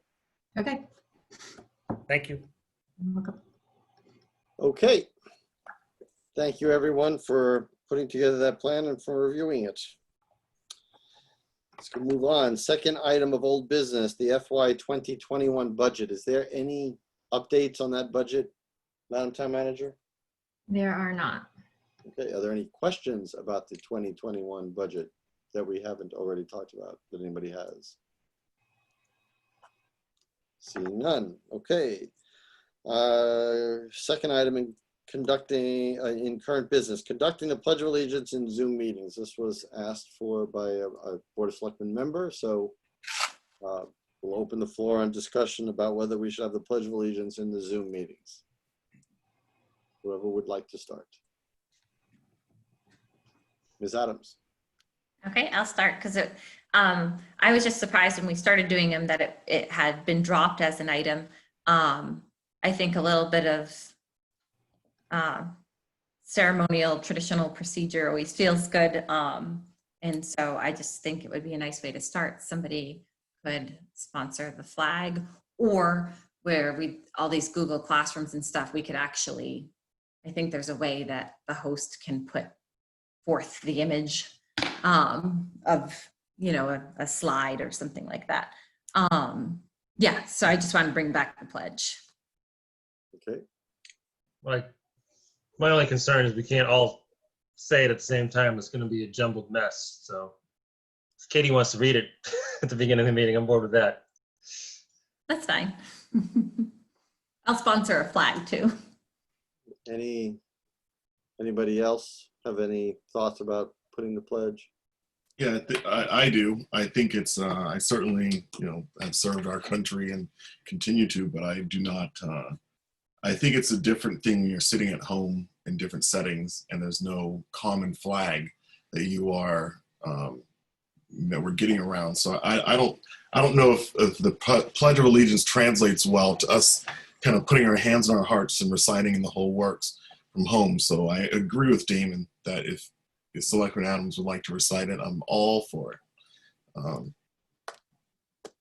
my own personal comment is I was never really for it in the meetings. I don't know that that does anything or doesn't do anything. I'm not going to vote against it, but I'm certainly not a proponent for it. Just something else to do. So I don't think it causes anybody more or less patriotism if you say or don't say it. If somebody wants to vote it in, fine. I'm not going to stand in the way, but I'm certainly not going to vote for it. Okay, I guess if we need one, I would just make a motion that we return to doing, starting our meetings with the Pledge of Allegiance, and I will participate as necessary. Do I have a second? I can second that. Thank you. Okay. Any further discussion? All those in favor, Mr. McQuaid, Aye. Ms. Adams, Aye. Mr. Jeffries, Aye. and I will abstain. So it will be listed. Okay, an award bid for sale of 17 and 23 West Street property. Yes. Through you, Mr. Chair. You have the floor, or Just the like, screen. You have the screen. Okay. This is also written out in my town manager report, but short blurb. So we received 3 bids in response to the request for proposals that was put out for the West Street property. It's 17 and 23 West Street. And with a high bid of $35,000, and they met all the requirements of the bid proposal. So I am requesting a vote from the Board of Selectmen to move forward with awarding this to the high bidder. The price for that was for each or for combined? Combined. Okay. So both properties together are, according to the sheets provided, are valued at about, what, $180,000, $190,000? That's the appraised cost for both. And we're selling that for 35. Correct. That was this is the second time it went out to bid. First time we received 0 bids. Just say, I think it's great that we're finally doing something with these. The town wasn't using them and they weren't contributing to the tax roll. So I know, it doesn't sound like a lot of money that we're getting for it, but the new owner will be paying taxes on it from here on out. And certainly, I'd assume they're going to improve the property onto what's there now. So they'll be paying substantial taxes on it. So that'll be good yearly income from here on out. Agreed. Ms. Adams. Sure. In terms of it going out to bid and not getting a lot of feedback, why wouldn't it just get listed like as a real estate property where it would go into like MLS and things like that? We're required to follow procurement process for putting it out to bid. I did solicit more information from our local realtor, and that the high bidder was actually someone who was notified from the realtor company.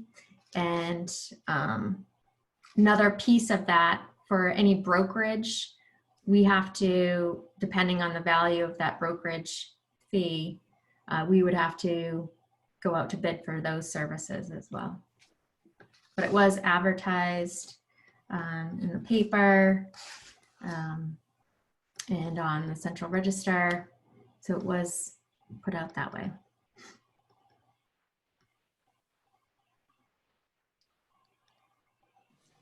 Any other questions? Yeah, I would just follow up with that. Mr. Jeffries already mentioned, but the assessed values, and it doesn't always match up really well. The combined properties is $182,570. We're accepting $35,000. It seems like a huge difference. I'm not really, well versed on the procurement process, but it seems like we're somehow disadvantaged if we have properties, if we can't just list them so that we have a wider audience. I feel like property has a higher value. I don't know how it'll shake out post-pandemic, but things still seem to be holding their own. This seems like, this doesn't seem like enough money. I feel like it's an opportunity to make more money, and I think we're going to need more money than ever. I think I agree with Mr. McQuaid. Like it's good to let go of these pieces that we don't need and collect tax money, but I just feel like we haven't reached a wide audience of people who may be potentially interested in them. To answer your question about For sale sign might help, like a big for sale sign. People driving by would be like, "Ooh, cool! I'll pay $45,000 for that for sure." Like, there's got to be a better way. part of the reason I think people are deterred is what they have to submit as part of the procurement process in response to the RFP. So that may be a deterrent than a regular sale that's listed on MLS. It's a different process. But I did look at other properties, land properties within Lunenburg that are for sale right now. There are larger parcels of land that are buildable. This would still need to go through all the proper permitting because it's a non-conforming lot with the two parcels together. So, and even those properties with more acreage come about equivalent to the value of 1 acre lot. It's just, this is the problem with putting things out for requests for proposal. It's the select number of people who are interested in that type of purchase. You have to meet all the qualifications that we set forth. And yeah, it's not a piece of land they can go out and just build on. They're gonna have to get ZBA approval. They have to go through all the process with everybody, demolish the buildings that's there. It's not that attractive a piece of property. I mean, we let the Jones house go for 10 grand because someone was gonna fix it up and get it back on the tax rolls. So, Yeah, I guess I just look at the assessed value as somebody professional placed that value on it. And it's, that's, assessed value is often the cost to replace. I mean, it doesn't take into account all the work you're gonna have to do to improve it to make it a viable property. Yeah, I'm with, I was kind of leaning toward where Selectman Adams was coming from, but your comments, Damon, have persuaded me. So I see what your mindset is here about having a property on the tax rolls, and we can think a property is worth whatever we want to think it's worth, but it's ultimately worth what someone will pay for, and someone will pay $35,000, and we get to tax them at 190. So to me, that's a win. So I'm with you. It also has a building on one of them, it looks like, right? 2 outbuildings. Right, so they have to be, in order for you to use it, somebody's got to spend the money to get rid of those too, so. Yeah, it is what it is. I mean, it's not doing it, we could wait, but it's not gonna do us any good. I mean, you could hope that somebody would put a bit higher bid later on, but bird in the hand, I guess. So are you looking for a motion, Mr. Alonzo? Yes, And how does this need to be worded, Heather? we recommend that we either approve or don't approve of the awarding of the bid at 17 and 23 West Street. All right, I move to approve awarding the bid at 17 and 23 West Street in the amount of $35,000. Have a second. Yes. Any further discussion? All right, all those in favor, Mr. McQuaid, Aye. Ms. Adams, I'll go with no. Mr. Jeffries, Aye. and I from me. 3-1, it is awarded. Number 4, advertisement of how to do a write-in or a sticker campaign and the announcement of write-in candidates. So this, of course, has to do with the fact that we did not have a town caucus, and very few people were able to take out nomination papers and get the proper signatures. I think only 3 people got that. So we're left with a lot of seats that are up for re-election, or basically seats that need to be filled in all different boards, commissions, and committees. And people are asking, how do we go about doing this? That's what this discussion is about. I don't know, Madam Town Manager, if you want to address this or just open this up to discussion. The only thing I would like to offer, I put together a list of the candidates that have expressed they would like to be write-in candidates for certain positions, and that's in your Google Drive. And we can read those off so people are aware of their names and what positions they're seeking. But other than that, I think the agenda item was, a discussion among the board members. So the one thing I want to caution in this discussion is that I think we should be as open and encouraging as possible for people to make their candidacies known. But I think we have to be very careful that in our announcements or non-announcements of people that the town doesn't look like it's favoring people to be voted for or against. So I think people have to be, who are interested in these, write-in positions do the best they can in social media, in the newspaper, take out an ad in the ledger, whatever they want to do it.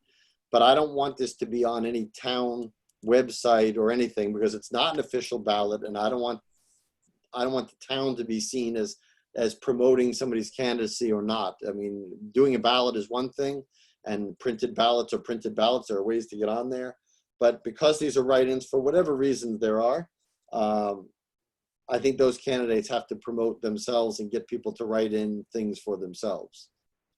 So I just be very careful about how we announce these and make them possible. We can offer advice as far as what people need to do. We can give them size of stickers if they want to get stickers printed.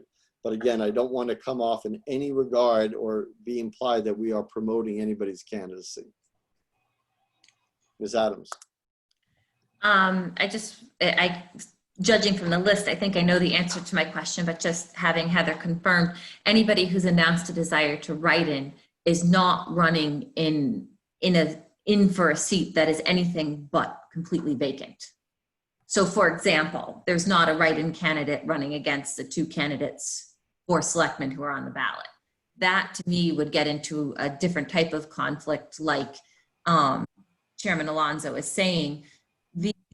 All the write-in candidates who've expressed interest are expressing interest in a completely vacant seat where there's no awareness of anybody else willing to take them. So although I completely agree that we don't want to promote candidates or be involved in any way because of how unusual these circumstances have been, there was no caucus, people have been really isolated and disconnected. Some of these things are almost essential for functioning. Planning board right now only has 3 members, and I see here that like Matt Allison was put down as a write-in. If somebody doesn't fill his vacant seat, they have 2 members. They need 4 to make some of their votes. So I think we should encourage the distribution of information as a necessity so that we have functional boards and commissions. Try to strike a balance that we're not promoting, but we are actually in need of these folks to function.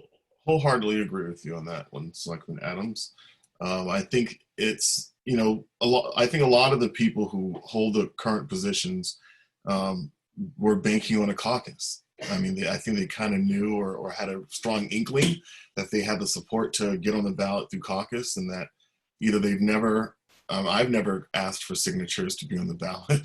And I know that many people have, and I assume that. So without all that stuff, I think it would be helpful to keep compiling a list of everyone who expresses interest in any of these positions. And if it gets to the point that it's ridiculous, that now we're talking about 50 people and Mickey Mouse and Donald Duck, then I think we could stop getting in the business of possibly distributing the information. But I see no harm in saying, here's a list of everyone who's expressed interest in these positions, and and maybe what we should advertise is you reach out to Elaine or Heather or whomever if you want to get added onto this master list.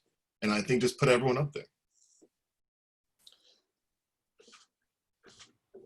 I think it's fraught with problems.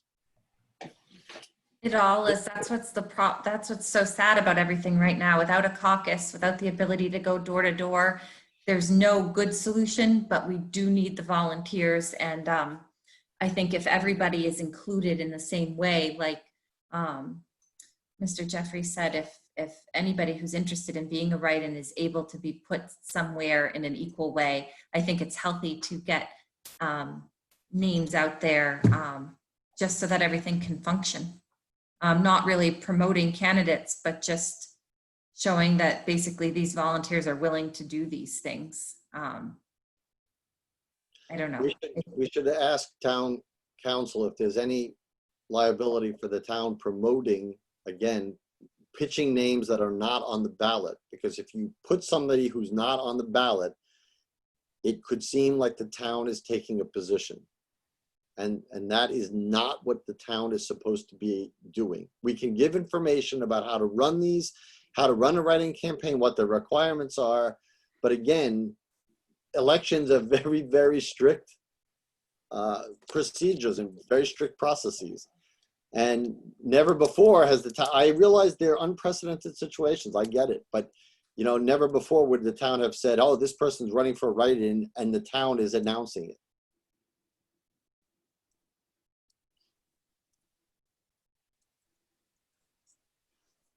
Seek town council's opinion on this.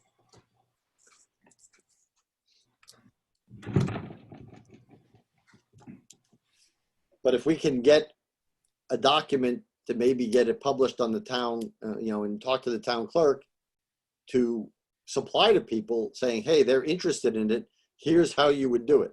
We're not announcing your name. You're doing that, but here's how to do it. I think that's assisting in how they can run and telling them about the processes, because town hall is closed, it's going to be very difficult to do that. But again, we shouldn't be, I feel that we shouldn't be promoting people's names, no matter who they are. And if they're people for elections that are up for re-election, they certainly, some of these members that are on this list have the ability to, on their own Zoom meetings, say that to people. That's in the public eye. They're saying, listen, I'm interested in re-election, and they have that platform. I think most people on here, except maybe for one, is asking to be re-elected.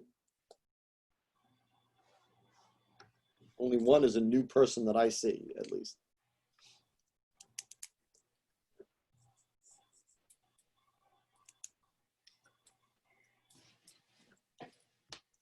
Anybody else have anything to add to this conversation? I don't think there's any votes involved here, so. I'd be interested to hear what town council has to say. Yep. Okay, number 5, the FY20 CARES Act reimbursement request. So with, going back to the town manager report. I previously reported to the board that the total amount that Lunenburg is eligible for FY20 and FY21 for CARES Act money is $1,027,771. And the first round for submitting CARES Act funding for fiscal 20, both already spent funds and anticipated expenditures for the remainder of fiscal 20 is due Friday, June 5th. The finance director is compiling all the eligible expenses that have been expended by departments and anticipated to be expended. So the recommendation is to vote to approve with proceeding with submitting this reimbursement request.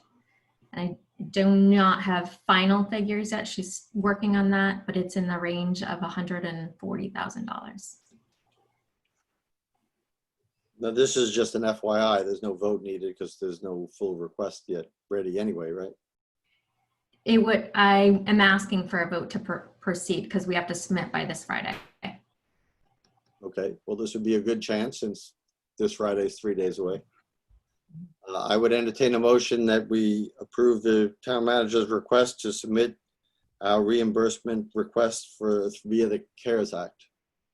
So moved. Do I have a second? Any further discussion? All those in favor, Mr. McQuaid, Aye. Ms. Adams, Aye. Mr. Jeffries, Aye. and an aye for me. Item number 6, a letter of support for regional proposal for a community development block grant application. So last week I was contacted by the director at Montechusett Regional Planning Commission about whether we were interested in being a participant in a regional grant application for community development block grant funds.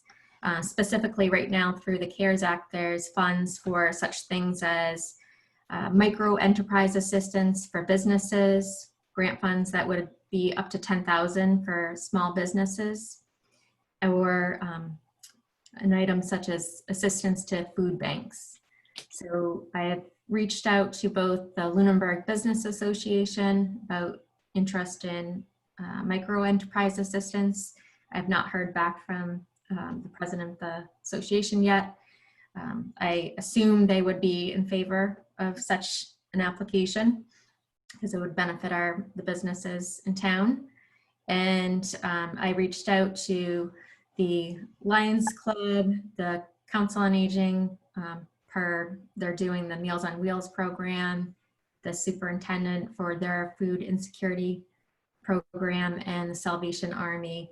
And I got positive responses. The Lions Club, they believe they have enough capacity right now. They wouldn't need assistance, but the other 3 entities would be in favor of any kind of assistance through such a grant application. And the lead community in this application would be the town of Shirley. We would not be the lead community. The other communities that are interested in participating are Royalston, Westminster, Ashby, Petersham, and Townsend. And there's been others approached as well. So what I would need from this is a letter of support that could be signed off from the chairman of the board. I personally am in favor of such a program. I think it gives us good opportunities to address things that we have no ability to address any other way. And the community development block grants are a great tool to do that. Any other comments? Otherwise, I'll entertain a motion requesting to approve the letter of support for the regional proposal of the block grant application. Make a motion to approve the letter of support for the block grant application. Second. Okay, any further discussion? All those in favor, Mr. McQuaid, Aye. Ms. Adams, Aye. Mr. Jeffries, Aye.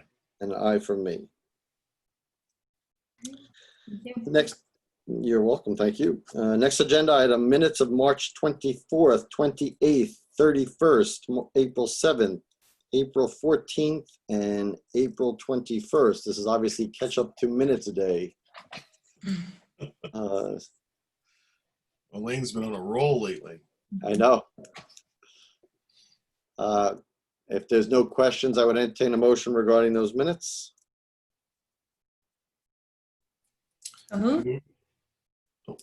Second. I assume that meant to approve the minutes. The motion. Okay. All right, and we have a second. So all those in favor, Mr. McQuaid, Aye. Ms. Adams, Aye. Mr. Jeffries, Aye. and an aye from me. The warrants, these were ones I signed last week. So we had a warrant, accounts payable warrant in the amount of $2,060,796.58. A payroll deduction warrant in the amount of $200,879.55, and a payroll warrant in the amount of $837,282.11. Action items. Any action items from the board? I got one. Mr. McQuaid. I guess it starts off as a question that might lead into an action item for Heather. Being that the governor's starting to open us back up again, and we're going to enter into phase 2, which starts restaurants, allow them to serve on patios and outdoor areas. In the Google Drive, I saw some state guidance for extending premises to the patio and outdoor areas. So I didn't know if we were interested in a board, and if we had the ability to offer to our local businesses and restaurants, to say to them, we'd be interested in giving a temporary extension of your permit to an outside area, be it parking area or whatever, to rope that off and serve food outside versus inside, to allow them to open earlier. And even in later in the guidance from the state, as far as opening, even when they do allow indoor dining, they still are going to favor people to serve outdoors. So I don't know if it's in our purview as a licensing board or if they have to go to the ABCC as well, but could we offer that to our businesses to give them temporary outdoor seating? So that is an agenda topic for next week. We received guidance, some today, some within the past couple days. The advisory from the ABCC, which I believe is in the Google Drive that was put in there today for next week, is that the local licensing authority will be the one stop. It won't go through ABCC about the outdoor patio use, but there's guidance that goes along with that, with what requirements they'll have to meet.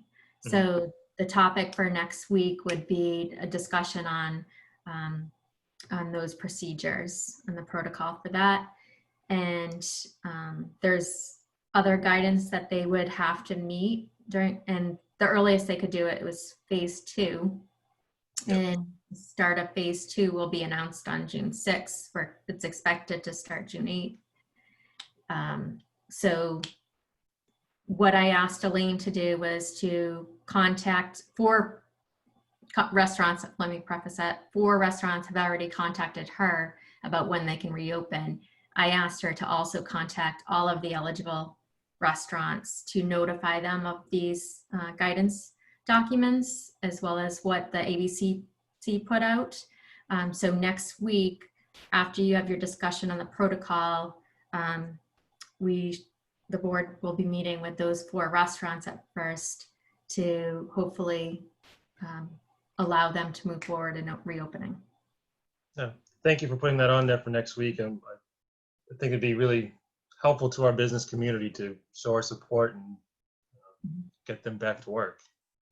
I think it's a great point, and I think the sooner we can get them to apply, we should start thinking about having them submit their ideas or their desire to take part in this and approve them, even if we can, even before phase 2, just in preparation. So we're not doing it after, so they'll be ready to go whenever phase 2 is enacted.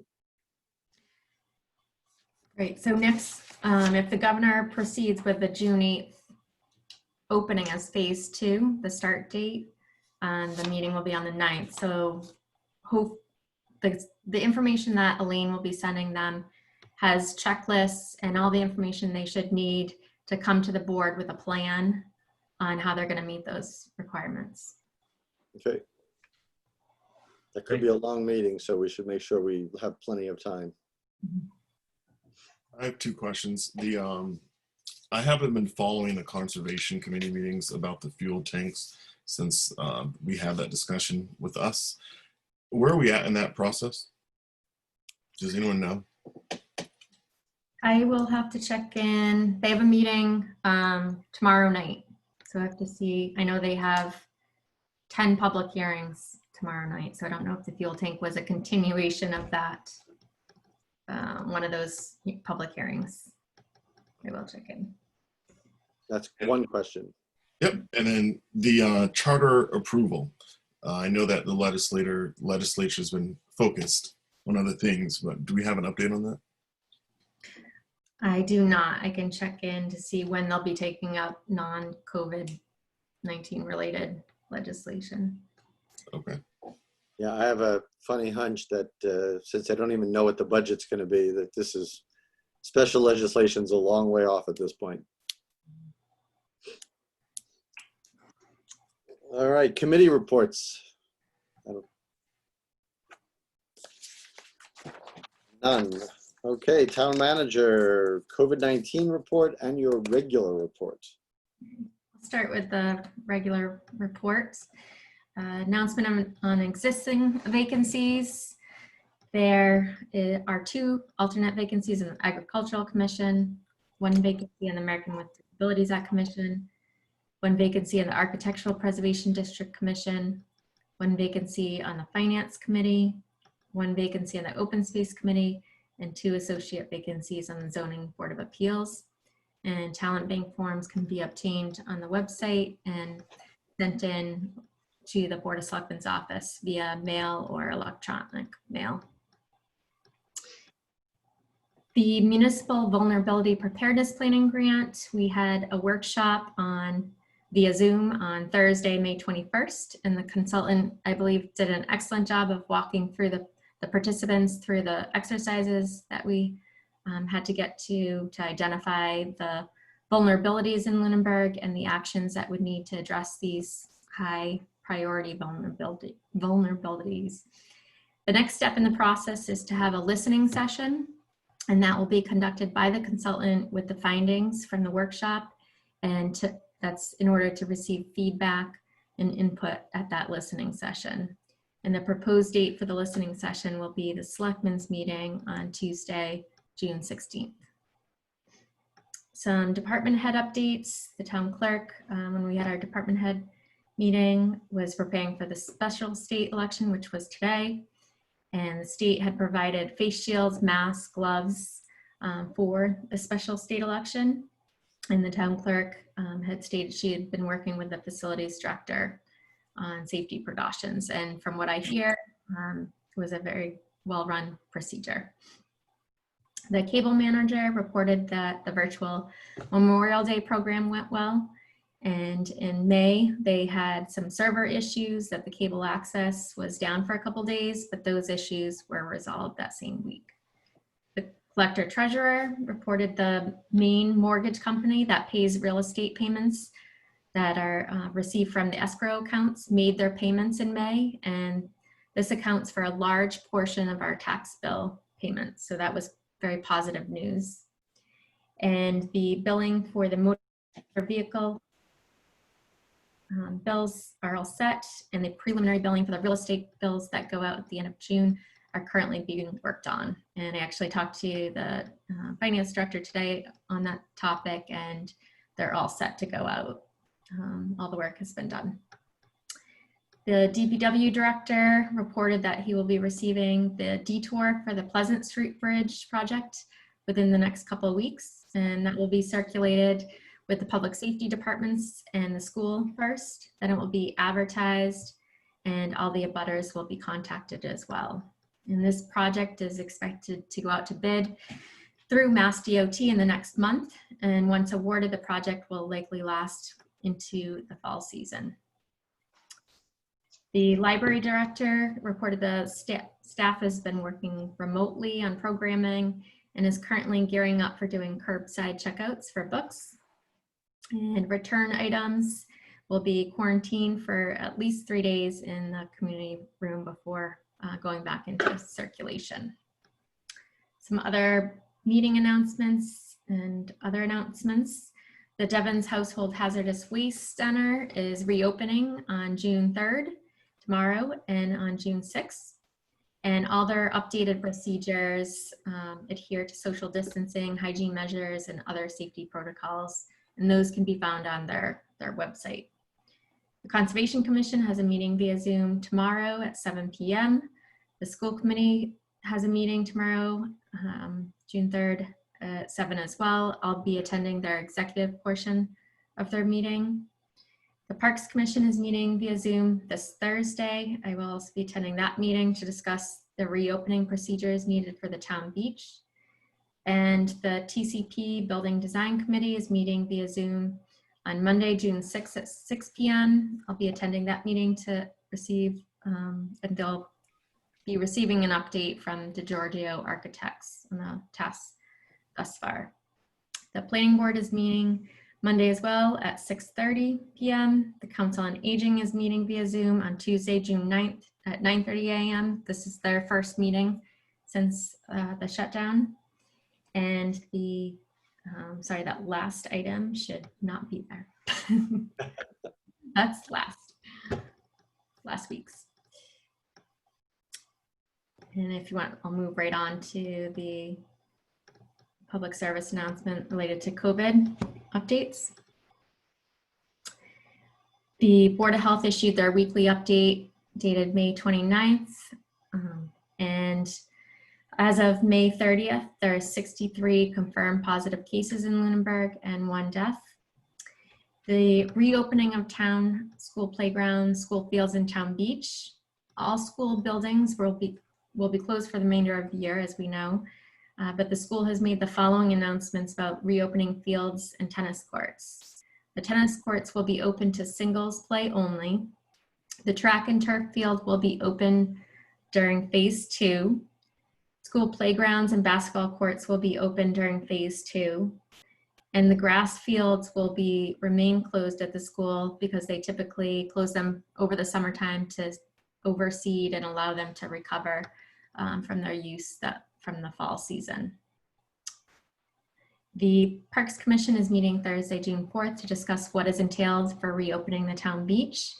And the playgrounds and basketball court will follow the state's guidance that will be issued shortly on reopening procedures during phase 2. And that came from the state today that they'll be issuing that guidance this week. Reopening of town facilities. Last week, I issued a letter to all town employees that town facilities would reopen to town employees only on June 2nd, which I did today. In order to reopen, we had to have a written control plan that certified we can maintain social distancing protocols, adhere to proper hygiene protocols, employee certification measures that they are in good health in the workplace, return to work protocols, ensure proper cleaning and disinfecting of workspaces, sufficient cleaning supplies, provide training for employees, and posters for employees in the workplace. Employees are required to sign off on a self-certification form that they're following standard safety protocols and will not report to work sick or have been exposed to someone who is sick. The reopening task force will be, sorry, that's incorrect. That should have been deleted as well. I'm sorry. Last minute changes. So essentially we are, the employees are back to work in the town facilities, and we're looking to reopen by appointment only to the public on June 8th. Another component of reopening was that we had to, we have to maintain a log of all the employees in the building as well as any visitors to the building as well. And the total number of persons in the building cannot exceed 25% of the maximum building occupancy.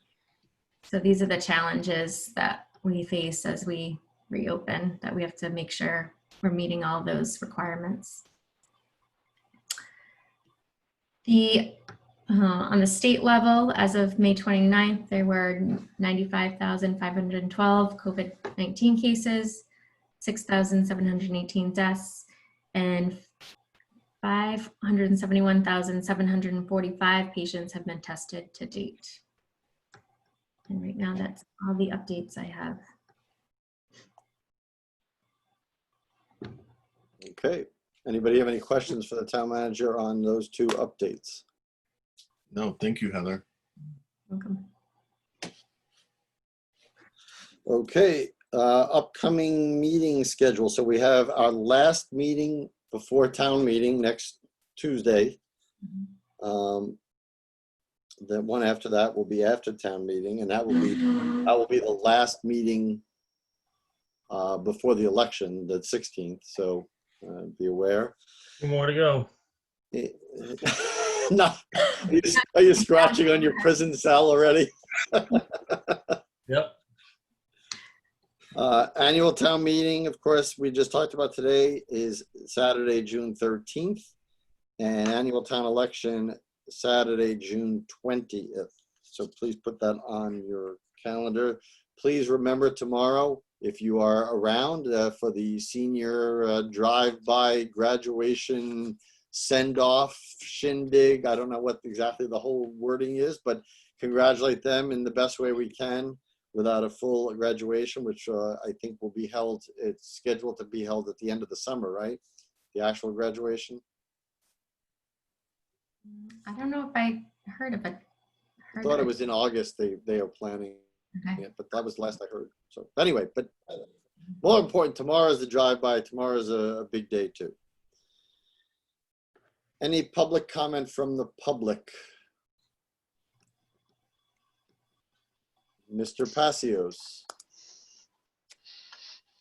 Yes, Dave Passios, 56 Whiting Street. I'm not sure if one of the members of the board in board comment was going to bring this up after this comment, but I'd be remiss if I don't bring up the situation from over Memorial Day weekend. I came to this board in person a number of months ago and said that I really hope and expect that this board will set down as one of its goals for 2021 to investigate the issues at the DPW, and if need be, have an outside concern audit what's going on down there and see what we can do to correct the issues. The condition of the both North and South Cemetery going into Memorial Day weekend was horrendous. There was a loud outcry from a number of senior citizens and families who have loved ones in both of those cemeteries. My understanding is that as a result of that outcry, there was a fire drill called to start mowing the both cemeteries on Sunday. I haven't been down to South Cemetery this week, but I know North Cemetery really didn't get finished until the Wednesday after Memorial Day. They had not been mowed since the snow melted this spring. I won't get into the reasons, I won't point any fingers, but it's another indication that the sharing of resources and the situation in the DPW is not working the way it should be, especially in these areas. Thank you. Thank you.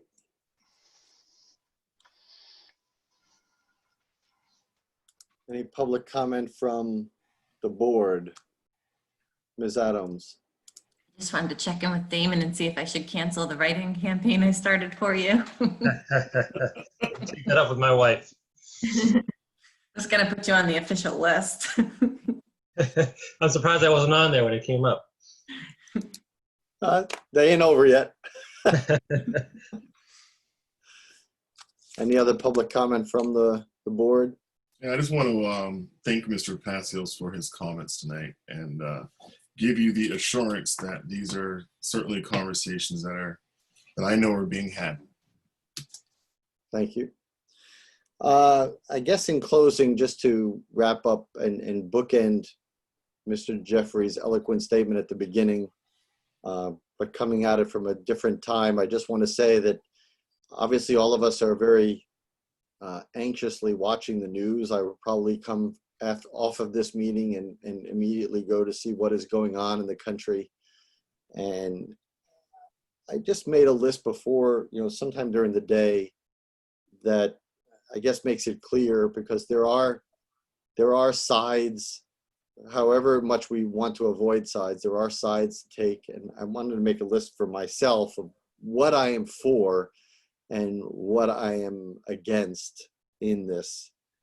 The first thing is I want to address at least the fact that we seem to get to this place just periodically, and it's always the same thing that starts it, and there are just tears that nobody mends in the country. And to the life of me, my whole life, I don't understand why. I mean, I'm sure back, although I was very young in 68 when there was probably this level of unrest, and even worse with assassinations of national leaders. But it just cycles through and we don't seem to get anywhere. But at least it's important to know for myself and maybe for others to know what you stand for and what you don't. So I made this list for what it's worth, and maybe some of it's cathartic for me personally, maybe it's helpful to other people. So I am perfectly for the right to protest for a cause. And I am absolutely against those who use those opportunities to sow seeds of chaos and anarchy.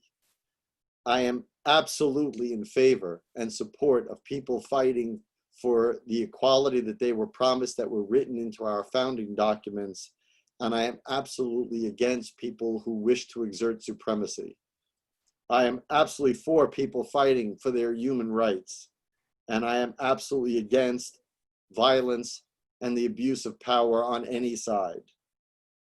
I am absolutely for people fighting against oppression, and I am absolutely against domination. I am absolutely for people fighting injustice, and I am absolutely against people who are intolerant. So to bookend what Mr. Jeffrey said, I had the same quote down. I think it's such a powerful quote from such a powerful person. But I think all of us should at least agree that injustice anywhere is certainly a threat to justice everywhere. I hope everybody out there on the streets of America tonight that we can maintain peace and make a point and fend off those factions. And they are minor factions, just like they are minor factions in the police department that started this. There are very minor factions, but we have to stop them from getting to have a larger voice than they deserve, and do everything we can from all sides to come together in some kind of discussion, so we do have people seated at the table and not people shouting across the street or across lines. I hope that happens. It has to, in order for us to survive as a society. And I certainly don't want to be back here in 3 or 5 or 7 years doing exactly what we're seeing again on TV. I hope we're better than all of this. We'll see what happens. But in the meantime, everyone, I wish everybody a good night. I wish you to take care of yourselves and take care of each other. Thank you. Thank you. We'll see you all on June 9th.